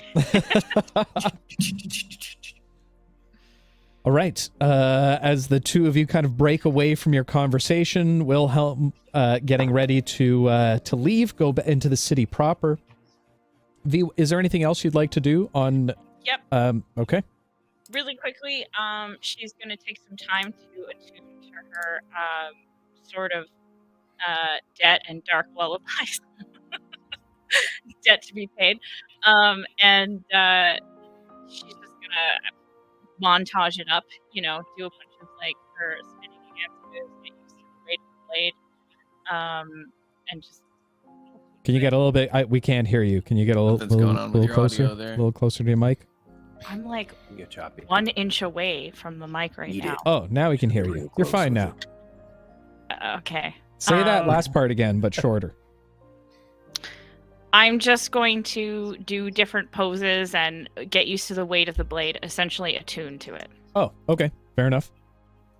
The other thing that we will do is find Basil and see if he would like to learn how to use a dagger. Basil, would you like to learn how to use a dagger? Yes. No, that would be most helpful. I know that while I have my powers back right now, it does not necessarily mean that once we confront the Crimson Herald that she will not be able to interfere with those powers with the book in her hand, so better to have and not need than need and not have, I always say. All right, Basil, first rule to dagger throwing. Less talking, more throwing. Come with me. And Basil will take him. V will take Basil to like a training room or somewhere where there's, I think I recall either Sicarius or someone has like dummies that they can practice with. I believe you do have the option of a training room in your little cottage area. Hold on, I'm looking up right now. And you haven't added any rooms so far. All right, well, V would like a training room, so... Okay. Training room. V takes Basil to the training room, and she sets up one of the dummies like across the space, and she will unhook and unsheath the dagger that she has around her thigh and hand it to Basil. Okay. Oh, thank you. All right, now look, you need to stand like this, and she'll take her feet and spread Basil's legs apart. Are you right-handed? Whoa. Oh. All right. Okay. Hold on. Let me switch the age rating on our channel for a hot minute. Jesus Christ. Are you right-handed or left-handed? Right-handed. All right. She'll make sure that his left foot is in front. And she will come around from behind and she'll like hover her hand over his wrist and she'll say, "Do you mind?" No, not at all. All right. And V will put her hand around his wrist and she'll put her body really close to his and she'll say, "Now the trick is to throwing a dagger, you have to keep your wrist tight. Okay. If you bend your wrist, you'll cause a rotation on the blade and it will overturn. So line up against the edge of the blade, point at the target, and go." Basil, you will find this a little difficult at first. This is a lot closer than you thought it would be for typical training of a dagger. You can feel the heat of V's body against your back as she wraps her hand just so ever so slightly, just on the edge of your stomach, pulling you in a little bit closer. Feeling yourself be moved and twist and contorted, but not in any type of bad way. It feels comfortable, almost like a dance, per se. Having that visual of the dance helps Basil. He's definitely a lot more at peace with that as opposed to, training. As he takes the dagger firmly in hand, he follows the instructions and attempts to throw the dagger at the target. Okay. With a 18 to hit. An 18 hits as V slowly lets her hand off of your wrists. You remember the words ringing in your mind. Keep your wrists tight, straight. You can hear her whispers of encouragement directly behind you. You feel safe and well-rounded for the first time in a while. Focusing, you're able to concentrate and let all other thoughts disappear in your mind. As you let loose the dagger, it flies forward, stabbing the dummy directly in the chest. I did it! I hit it! Excellent. That was fantastic. That was better than my first throw. You're a natural. But don't I have to get it back? Yes, that's the unfortunate part when you're throwing a dagger. So you can keep that one for as long as you continue to get it back. I don't need it anymore. I have this fancy new blade. You know what? That kind of gives me an idea. I'm gonna go over and take the dagger, and looking at V's blade, I'm going to try something. Oh God! What? I'm gonna try and Saved her use so my... much. No, it's nothing like that. Okay. I'm going to use an illusion to create a rapier's edge on the edge of my dagger without actually changing the shape of my dagger. If I use an illusion like this and use it as a melee weapon, without being able to judge the distance, I'm going to sort of take on a very clumsy stance at V with the dagger to use it as a melee weapon. I don't suppose you could show me how to use this closer? Sorry, the player is not understanding. Like you made an ethereal rapier? Like the actual dagger itself is in my hand, Right. but there is also there's now a rapier that's there, which means the actual blade length is not what you're seeing. So the actual blade length is the dagger length. Right. So when you try to parry or dodge the actual edge, it's not where you're seeing the edge at to be. All right. And sorry, you're asking V to what? Closer? Spar. Oh. Close range rather than throwing weapons. Oh, sure. All right. V will, just like the Witcher, withdraw her blade, and her eyes go black, and she'll spar with him. Okay. Both of you go ahead and roll initiative for me. Okay. I would like to say V literally watched you make the blade longer, so I feel like it is safe to say that she knows that she's not going to be swiping at nothing in the air. Where am I? Oh, that's true. That is a 21 on my initiative. Okay. Shit, I'm sorry. 9 plus 4, 13. Okay.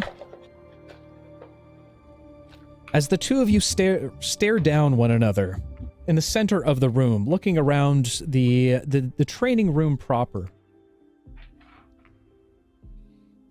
you see a number of items that you would typically see in a training room, whether they be additional dummies, weights all around it, ropes hanging from the ceilings, otherwise a form of physical training.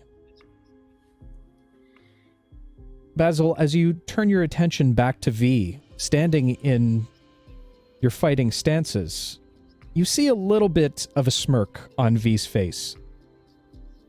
And you are the first to attack. What would you like to do, Basil? All right. Basil is going to, as just a kind of a first opening volley, he is going to just sort of jump forward and sort of thrust the blade forward, trying to sort of not violently, but like sort of like hit with the backside or the side of the blade towards just above V's hip. Okay. As you lunge forward, V, you immediately notice all of the things wrong in his posture. It is very a brute and brunt attack. No class to it whatsoever. Basil, go ahead and make a melee attack for me. 16. Does that hit? Oh yeah, V's AC is 14. Okay. V, as you kind of giggle to yourself, it seems a little bit foolish, but there's a warmth in your heart. The fact that he's trying throws you off kilter a bit, as you kind of get lost in thought for a moment, he continues to lunge forward as a little bit of the dagger seems to cut through a bit of your girdle. You have a tiny little scratch because of it. Go ahead and roll a little bit of damage, D4, Dag.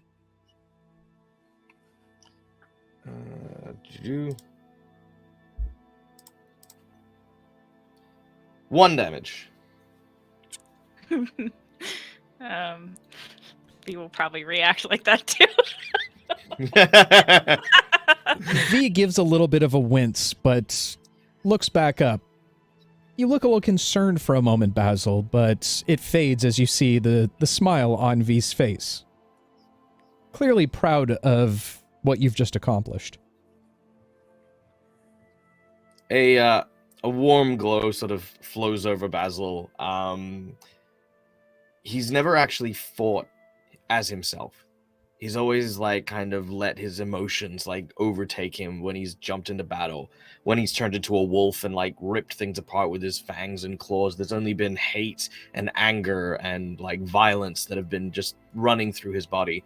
But this is the first time he's feeling another emotion, you know, another sense of himself as he's holding the dagger in his hand.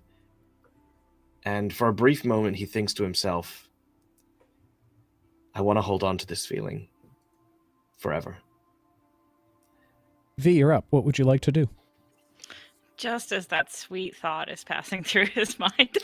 I'm gonna get stabbed. V, yeah. V to the nads. Yeah. No, V will, she will give him a smirk, and she's going to try and do one of her fancy moves, where she's going to add like a turn where the blade sort of will make that grinding sound against his, and she's going to attempt to basically use that spin and then disarm him. Basically use her blade to disarm his blade. Okay. Basil, you kind of stand there lost in thought and feeling for a moment as V immediately flourishes her brand new rapier. You feel the blades connect as the metal slowly drags down one another. Sparks fly. As you feel her twist her wrists, you feel it kind of push against yours for a moment. And we'll say we will do a grapple check for this. It's kind of a reverse. All right. So you can either use athletics or acrobatics as a contest to one another. Well, I will be using Acrobatics. The two wet noodles in the group. Oh no. Oh yeah, that's right, bitches. I rolled a 19 and I have Wow. +4. I rolled a 7 and I have a +2, and I'm learning how to use a blade for the first time. All right, V, you easily disarm Basil. A kind of look of boyish cluelessness kind of crosses Basil's face for a moment. It was quite good. You did manage to hit me. I'm impressed. Basil sort of smiles, and as the dagger sort of flies out of his hands, can I use my reaction? Sure. As I do so, Basil sort of looks down and smiles and says, "You've got me there." And as I wink, I disappear. Oh god. And I will be basically what happens is there is a puff of this black smoke, and I will appear behind V, and I'll attempt to do the same with her rapier. More not trying to like take it from her, but like push her wrist to one side while I'm standing behind her, and just sort of take her by the shoulder so she can't pull it, to try and free her arm. Okay. As suddenly Basil disappears from in front of you in only a smoke you suddenly feel the tightness of his hands coming from around you. Again, I need a grapple check. All right, I'm gonna roll my lucky die for this one. Fucking bullshit. Because I'm invisible, does V get disadvantage or I get advantage? For a grapple check, no, because you're already in combat. It's not like you're surprising her in any way. You're just kind of maneuvering around. So I would say there might be a moment of surprise, but she's already on alert at this point. Oh yeah, no, to clarify, I am actually invisible after I use this ability. Like the condition. Okay. Yeah. I mean, again, it's... Okay. I would say you're kind of already in combat. She's watching for you intently. It's not like she's just kind of standing there like, oh, I'm doing nothing right now. So... Right. Okay. Chat, you're lucky I can't find my waddle paddle right now. All right, grapple check to the two of It's in you. a box somewhere. I used my lucky die and I rolled an 18. So Oof, acrobatics yeah, no, plus 4. I do not make that in the slightest. All right. As you attempt to kind of grapple from around her, grabbing onto her wrists, you feel a tension against it, like she's fighting against it for a moment. But knowing the ability that V has to move and her control over her body, she's easily able to go with the actual energy that you're producing, being able to twist from around and even in your invisible form, switch your hands with hers as she grapples onto your wrists and pulls it behind your back, pulling you close once again. You feel the warmth once again against your back. All right. Point's been made. Very clever. I think we'll call it there. Can I? I'm sorry. Wilhelm pokes his head in real quick. He's like, V, I forgot to ask you what color. Basil pulls away so quickly.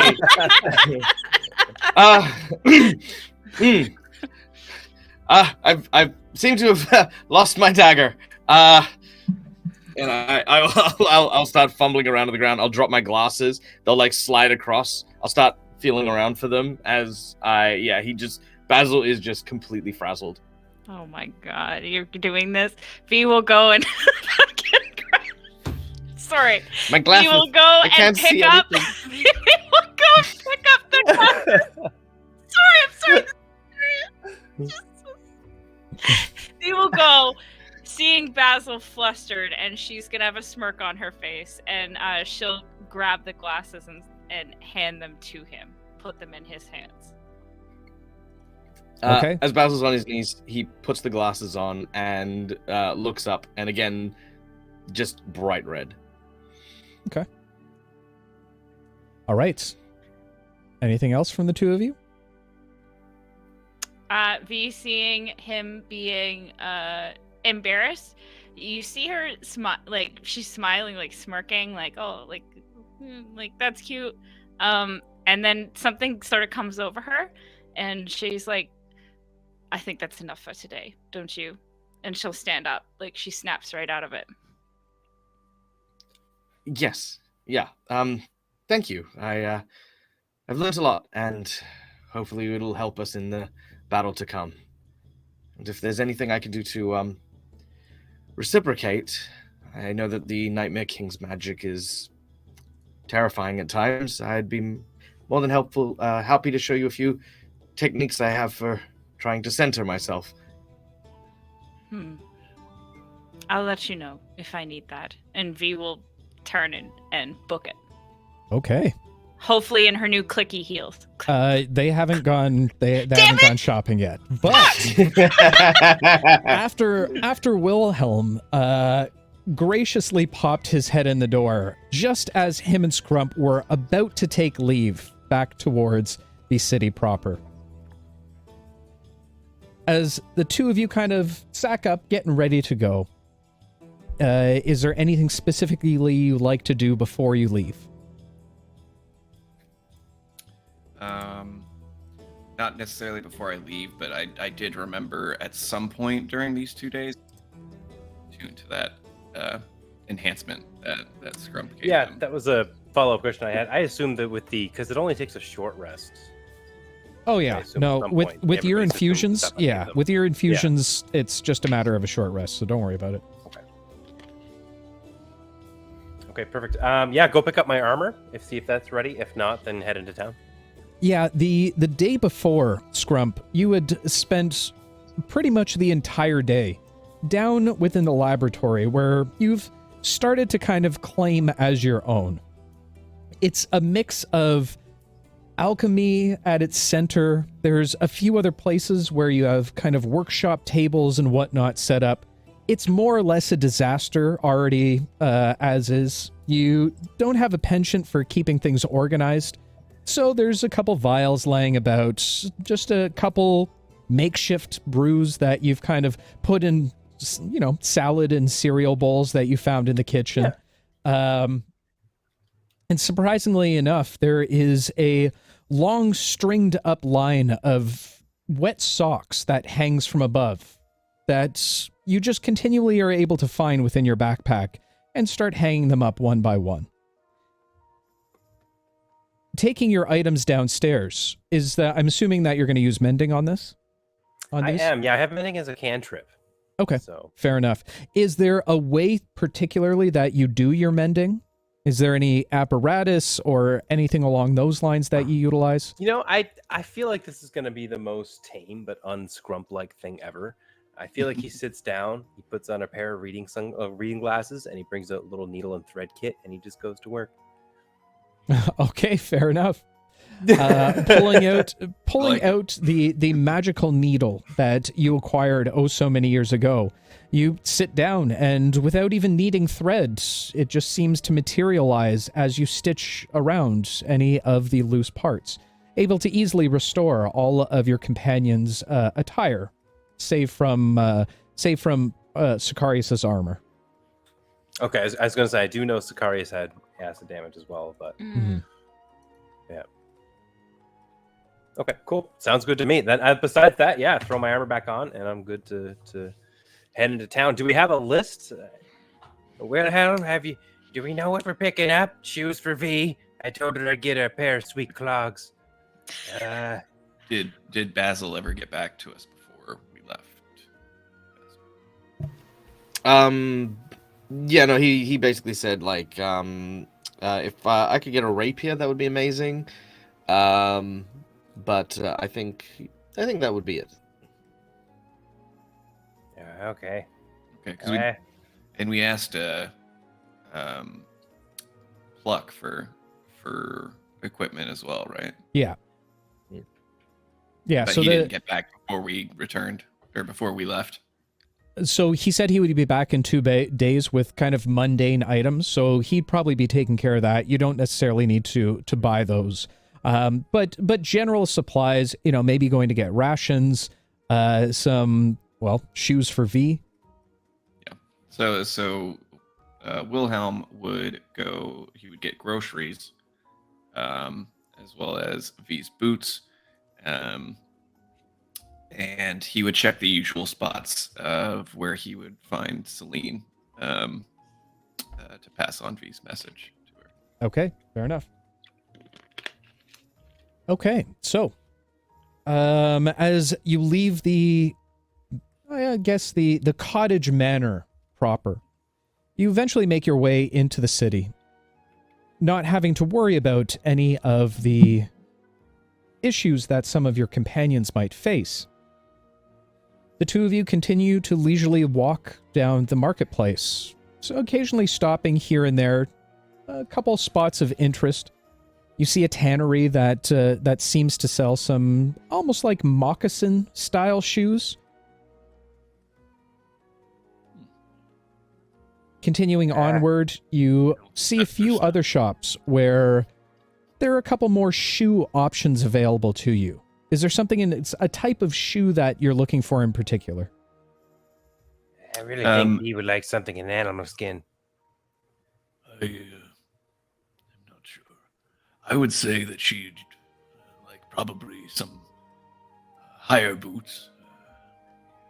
Okay, Sleek. yeah, made of like Yeah. Made of Fine- like some fine sort leather. of fur.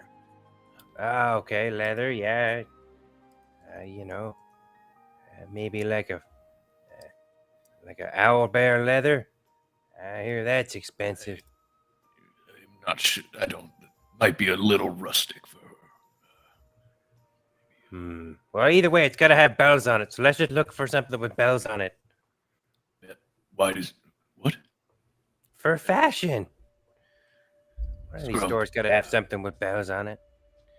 It's important for us to find the middle road between aesthetically pleasing and practical. Okay, I'm open to suggestions, but I don't see you making any.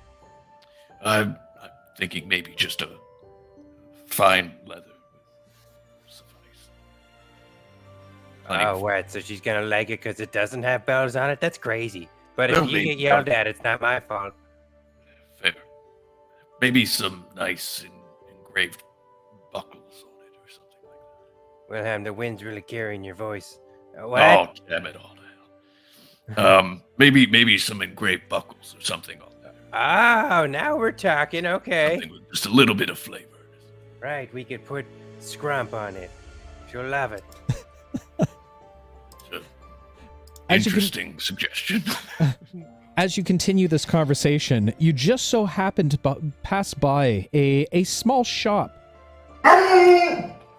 Petunia, no! Get her, let me down! Put me down! Petunia is very excited about this shop in particular as you look over and see a window display of a number of shoes. As you look up towards the signage, you see a large sign that says Lady Zaza's Foot Apparel.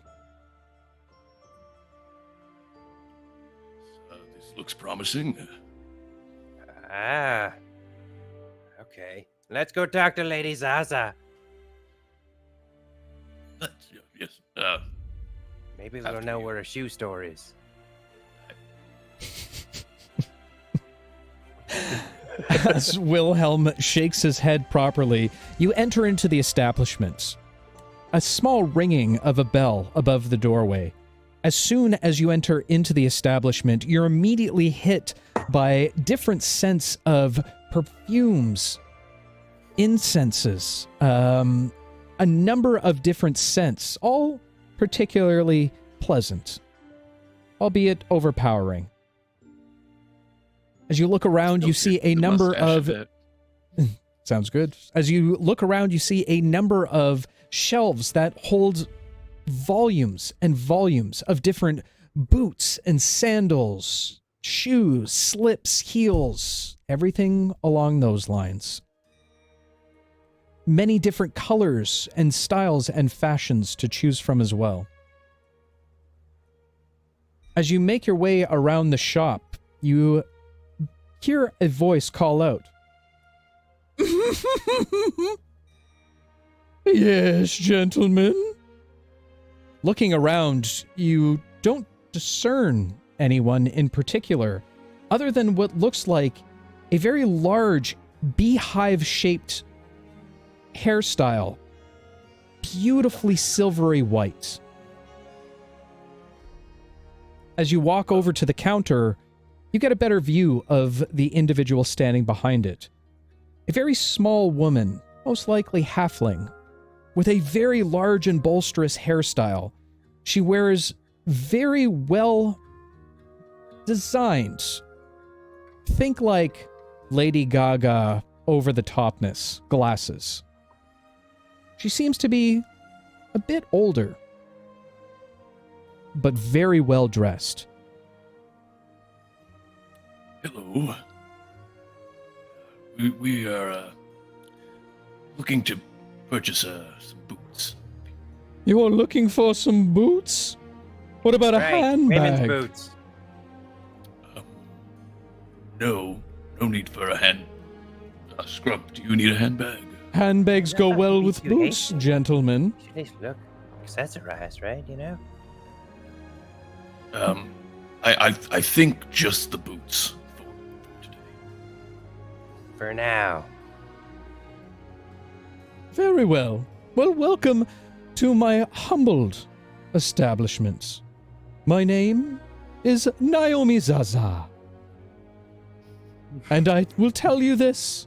My shoes are meant for the edge of fashion. He just sort of like looks at Scrump and then looks back at her. Scrump just like as you look, he's like, That's wonderful. We like fashion. We have a friend who stepped in a lot of poop, so we're here to get new boots that aren't covered in poop. Do you have any like that? Is this a typical habit of your friends, this stepping in manure? We spend a lot of time in sewers. Pretty cool down there. You never know what you find, you know? Mostly poop. Well, I wouldn't be able to tell myself, but I'm sure many of my ex-husbands might. He murdered them and put them in the sewer. Scrump. He kind of like sidebars Scrump. We need to work on your small talk. Oh, okay. Don't Those accuse people me of ask murder. things like, how's the weather? How's business been? Oh. Well, gentlemen, How's the weather business been? yes, well, you'll learn one day. A little bit of etiquette. But I like your boyish charm. Has So- that in spades, yes. Is this a gift? Of sorts. It's mostly born of necessity, but Oh, necessity schmonessity, as they say. that they do. Fashion is always a requirement. Now, this gift. Are we thinking something high, something low, something more, fashionable or, functional?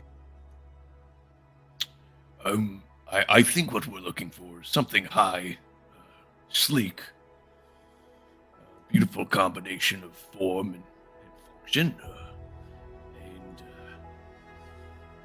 designed for a woman who is strong-willed, walks with a sense of authority. Believe I have something for you that would fit perfectly. Wait here. You see as she kind of skitters around the edge of the countertop for a moment, she disappears within the stacks of shoes. You hear her fumble around for a moment before she scuttles back towards the counter proper. As a point, while she's like away from Scrump and Wilhelm's gonna go. Scrump. No, Yeah. I'm not very good at haggling. Can I trust you to handle that part of the transaction? Yeah, for sure. But don't get me wrong. If she ends up murdering me and putting me down in the sewer with her husbands because I got the wrong price, tell V that I tried to get shoes. I'll pass along that message. Okay. I think we'll be all right, though. As Lady Zaza returns, she holds a relatively large a box for her overall size. She puts it down on the counter and says, "This set is for the woman who demands everything of life." She opens up the lid of the box, and you're a little bit taken aback as you take note of the dominatrix-style boot that lies in front of you. Complete black leather. The heel seems to be a silver spike at the very end, very large. You can see a number of chains that wrap all the way up the leg.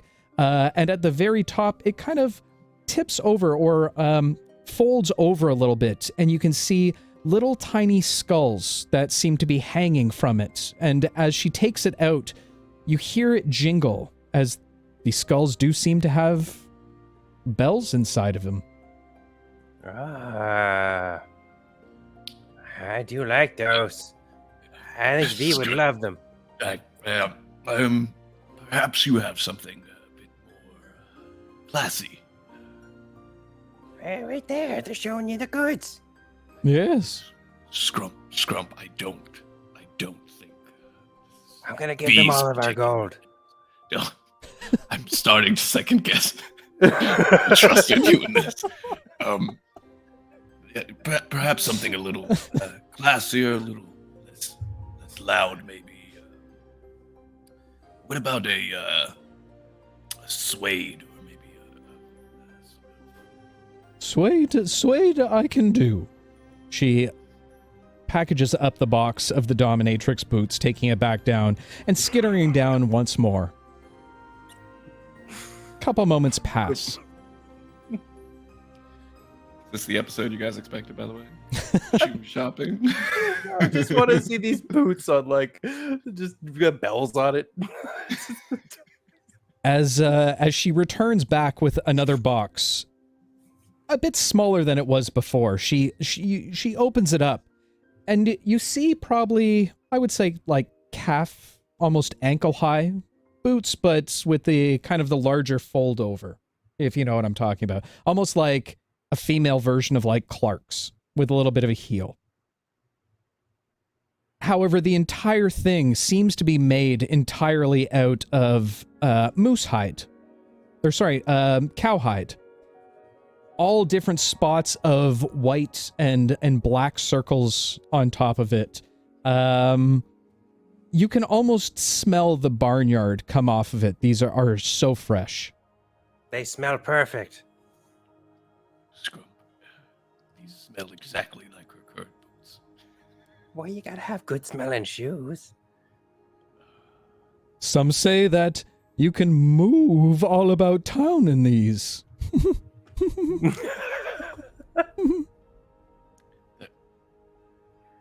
The joke is great. Don't get me wrong. The boots, however, I feel are still not quite what we're going for. Yeah, I feel I'm like sorry. you're also. Where's the good stuff, lady? I mean, we got cow boots. I could just go kill a cow right now and make these things. If you would be a little bit more specific in terms of what you're looking for. You've asked for suede, you've asked for sophisticated, I've given you both. We want boots for V. For V. Maybe Alright, we what could do you... get something a bit more practical. Maybe not so loud. Okay. Scrump's gonna kind of like, all right. He's gonna take out his backpack. He's gonna bring out like a measuring tape. He's gonna be like, something about yay high, like the exact size of like V's leg. And I want about yay high in the boot. We need practicality, and I want pockets, at least 2 pockets. V's gonna be pissed if there's no pockets. That's a little bit more information that I'd be looking for. One moment, boys. And she whisks herself away, taking the box with her. You can hear the clattering amongst the towers and stacks of boots and shoes in and around this shop. A few moments pass before she comes back, again with another box, this time in between the shorter and the longer version. As she opens it up, you're greeted with almost a knee-high boot. This one made out of a beautiful mahogany brown leather. You can see that although it doesn't seem possible, you see bits of gold and silver, small ribbons that seem to move around with the boot. They wrap around almost like a beautiful lace that reaches down all the way to the toe's tip. As you take the boot in hand, it feels sturdy and lightweight. You twist the leather around and see that the metals of the silvers and the gold seem to flex and move, being able to reform itself back to the shoe proper. These are garbage. I think I saw a homeless tabaxi outside. We might be able to get them off of them. Let's, we should support our local businesses. Okay, a pity buy. I get you. Out of curiosity, Madam, out of curiosity, how Yes. much are Well, I could do away with those for, say, 20 silver pieces. And of course, I'll throw in a deal if you buy a handbag. Scrump, did you want a handbag? Answer. No, I want a handbag. I mean, that was the whole reason I decided to stay in this. All right, sold. Let's do that. All right, well, 20 for the boots. I'll knock that down to 18. And the handbag, another 5 silver. 23 silver altogether. Just a moment. Sort of pats around on his person before reaching into his oven glove and producing. All right, fair enough. She takes the silver out of your hand and pushes the box forward. Oh, yes, and the handbag. She disappears behind the counter this time, going into a bit of a back room, before bringing forward a small purse, if you will, the handbag, that seems to be completely colored in pink, with long tassels that hang all around it. You see as well, from each one of the tassels, a few bells as well hang from them. Wilhelm will take the handbag and sort of hand it to Scrump the way you hand a Happy Meal to a child. It's like that tiny, yeah.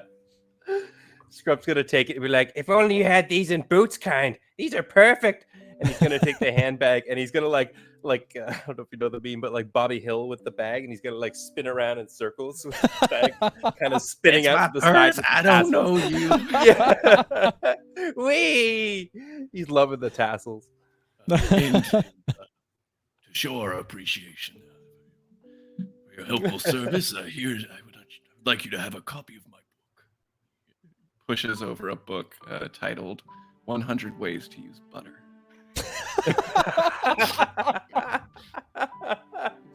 All right, you can go ahead and add to your inventory, Scrump, 100 Ways to Use Butter by W. Becker. No, he gives it to the lady.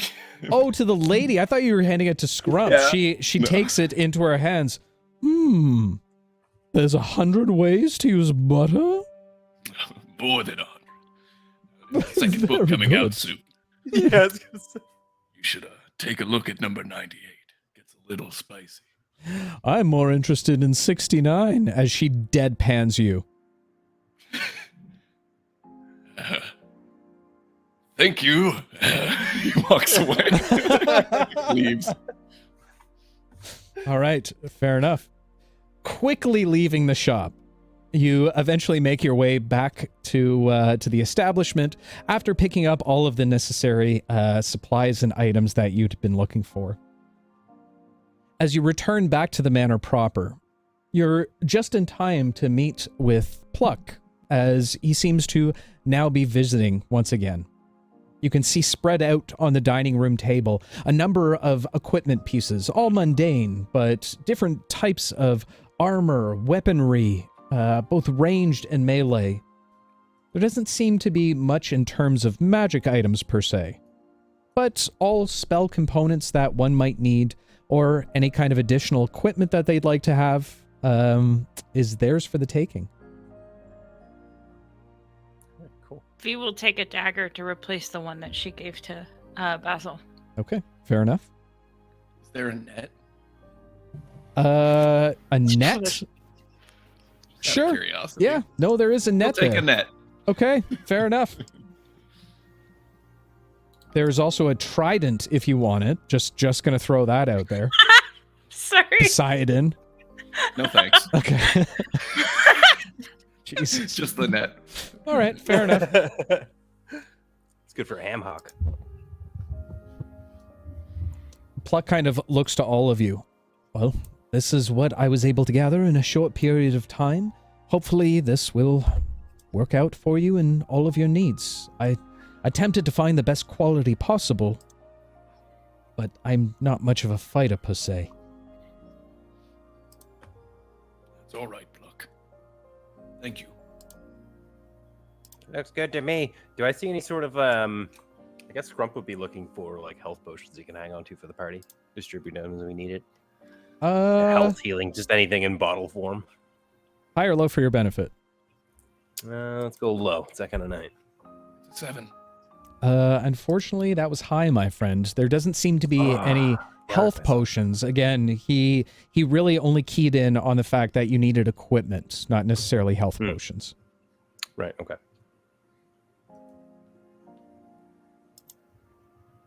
Well, as I was saying, Vespra will be arriving later this evening. The Lucrum dinner is also happening this evening. I see you've broken up into your respective teams, as he looks to the four of you, now eyeing Tristan, Sicarius, and Jed for the other. If you wouldn't mind, gentlemen, I believe they need to head out first. They have quite a travel in front of them. As he turns to the rest of you. We've learned that Vespra is coming in from the south side gates. She will be traveling along the main road, which stretches roughly about a mile between the first intersection and the gates proper. I would say you would have that mile stretch to potentially meet with her. She travels lightly. The driver is no more than a traveling merchant who agreed to take her on to bring her into the city proper. She also travels with one of her wards, a man named Aiden.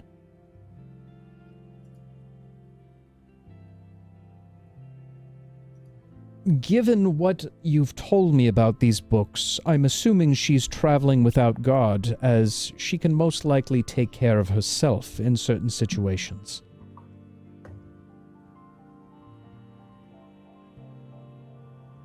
Okay.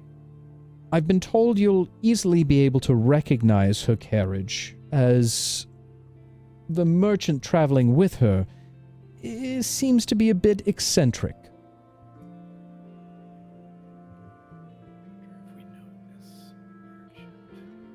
I would look out for dangling bits, different colors, things along those lines. Is there anything else? Best of luck, don't get caught, and if you see the enemy, well, assess and then act.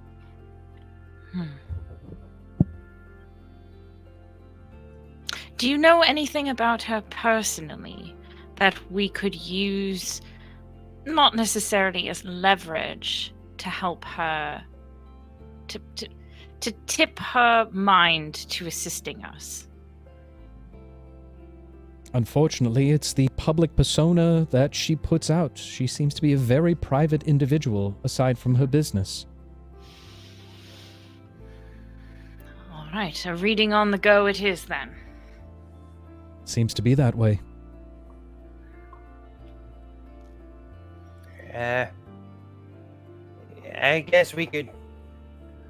it's a lot to take in, Pluck, but I think we got this. It's pretty simple. You know, go in there and do our thing. What are the other people doing? Sicarius? They're headed to the Lucrum estate for the dinner. Again, we've been able to identify that one of the scrolls that we've spoken of, the Restoration Scroll, is within the confines of the Lucrum building. Best of luck to you Okay. all on your mission. We'll say to Sicarius, Jed, and Tristan. Yes, and no murdering people unless it is absolutely necessary. She's looking right Sicarius at kind of Sicarius. looks at you for a moment, or kind of shrugging for and looking off once again. V, you don't have to worry about anything. I'm leading the charge this time. We're like the The Black Ops Stealth Ninja Crew. That's a good name. Oddly, it does give me some relief. So I'm glad you'll be with them, Judd. I got this covered. Don't you worry, V. You don't call me captain for nothing. Good luck, Team Bosniak. I like that. I like that a lot. Do we have a team name then?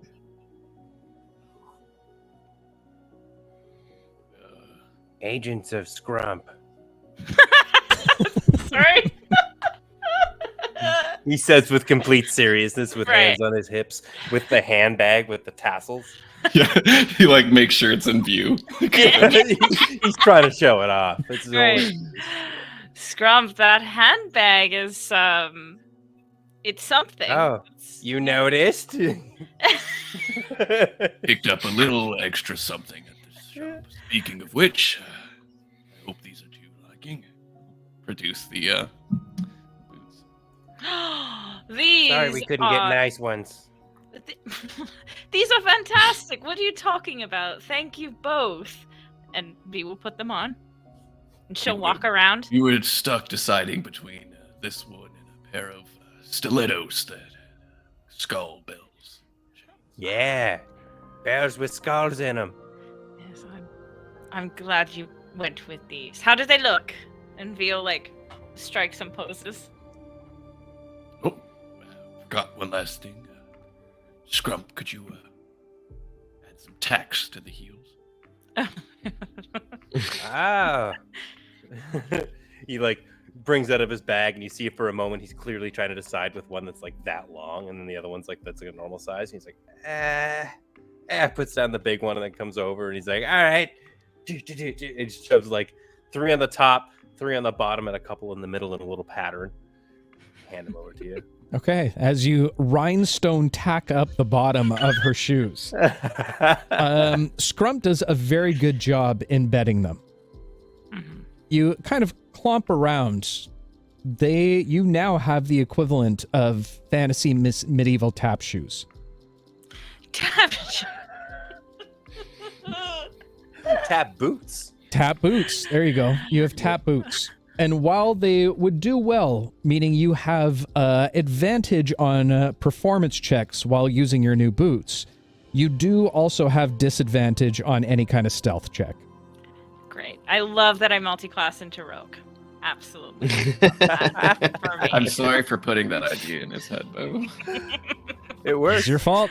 It's all your fault. Just take your boots Just off and you're being stealthy. that's all. yeah, Bobby, you're remember, you're still a little have- rusty, buddy. You haven't been here for a You while. still have your old boots. Yes. Get them washed, and now you actually have what's pretty much magic boots that Right. give you For better performances. performance checks. Yeah. Right. Yeah. There you go. It takes a full action to don or doff. Well, yeah, I mean, Yeah. I doubt you're gonna switch shoes mid combat. Hang on, guys. You might. I don't know. Depends. Hold on a second. Hang on, monster. I Roll like for it. laces. All right. With that said, Pluck looks to all of you. And remember, we're trying to make friends here, the best that we can. I would offer the suggestion of lead into it, ease into it nicely. Don't just look desperate. I'm wondering if it would be smart to try to halt her trip, or to join her on the road. Sorry, Wellheim, I'm a little far out of reach. Could you speak up a little bit, sir? I need to enunciate better. I'm wondering if it would be better to either join her on her travel, as if we were hitching a ride, or if we should try to stop her from entering the city through some level of distraction or maybe V's charismatic personality. Well, that choice is yours, my friend. Like maybe we stop them from getting into the city. I just want to make sure that we know the right way. But if we can stop them outside the city, maybe whoever may be trying to do bad stuff doesn't get a chance. And we could warn them. Make it look like everything's normal. And then we spring the trap.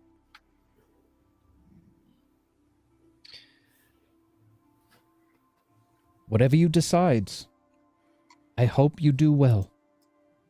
As Pluck says this, the other team seems to come and join you at this point in time. There's a bit of tension in the air, not between all of you, just knowing that you are separating and that you do at times work better as a whole. Each of you begin to say their goodbyes to the other and well wishes on the mission to come. All of you begin to make your way down the boardwalk towards the gazebo proper. It is a bit of a somber and silent walk. And as you finally reach the gazebo, Jed, Sicarius, and Tristan turn to all of you. Jed looking to V. You ain't gotta worry about nothing, V. I got the boys. I'll make sure they're alright. You take care of the other boys, alright? Sounds good. Maybe one day I will be a captain as good as you. Not a chance. As he gives a bit of a smile and turns towards the portal as the three of them vanish. You see the portal kind of simmer down as the light stops its glow for a moment, before Pluck once again chants his incantation. Another light forming. Well, next stop, the city walls.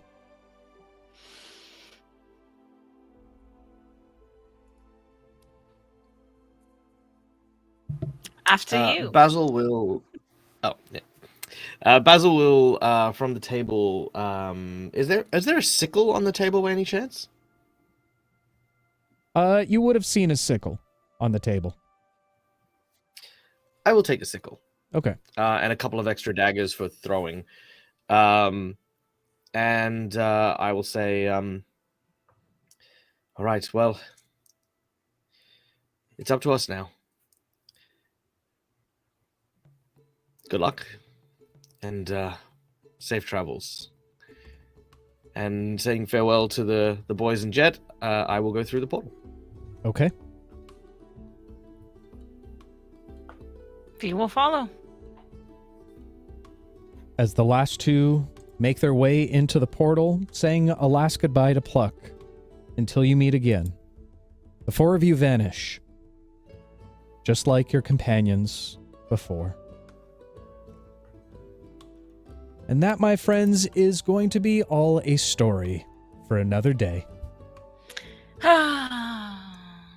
First and foremost, welcome back, Bobby. It is so good to have you back at the table, buddy. Yeah! Oh, we missed you. Oh, we missed you, buddy. Woo!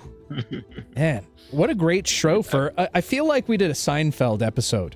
There was like a whole lot of nothing that happened. Family so dinner and much. shoe shopping. That's pretty much all that happened. A romantic you get the dagger guys fight. to go pick out I Rainer's love shoes. it. Oh, and romantic dagger fight. We came up with a new slogan. Got to scrump it up. I swear to God, if that's not on a t-shirt very soon, I will riot. Chat just be scrumping around. Just scrump it up. What you got to do? Just scrump it up. I love it. That's right up there with my favorite saying, get Shrek'd. There you go. Now, fun fact, while we're here, Bobby's actually responsible for the name Scrump. So we were doing my character design. I pretty much had him all done, but I was trying to think of a name, and he just goes, Scrump.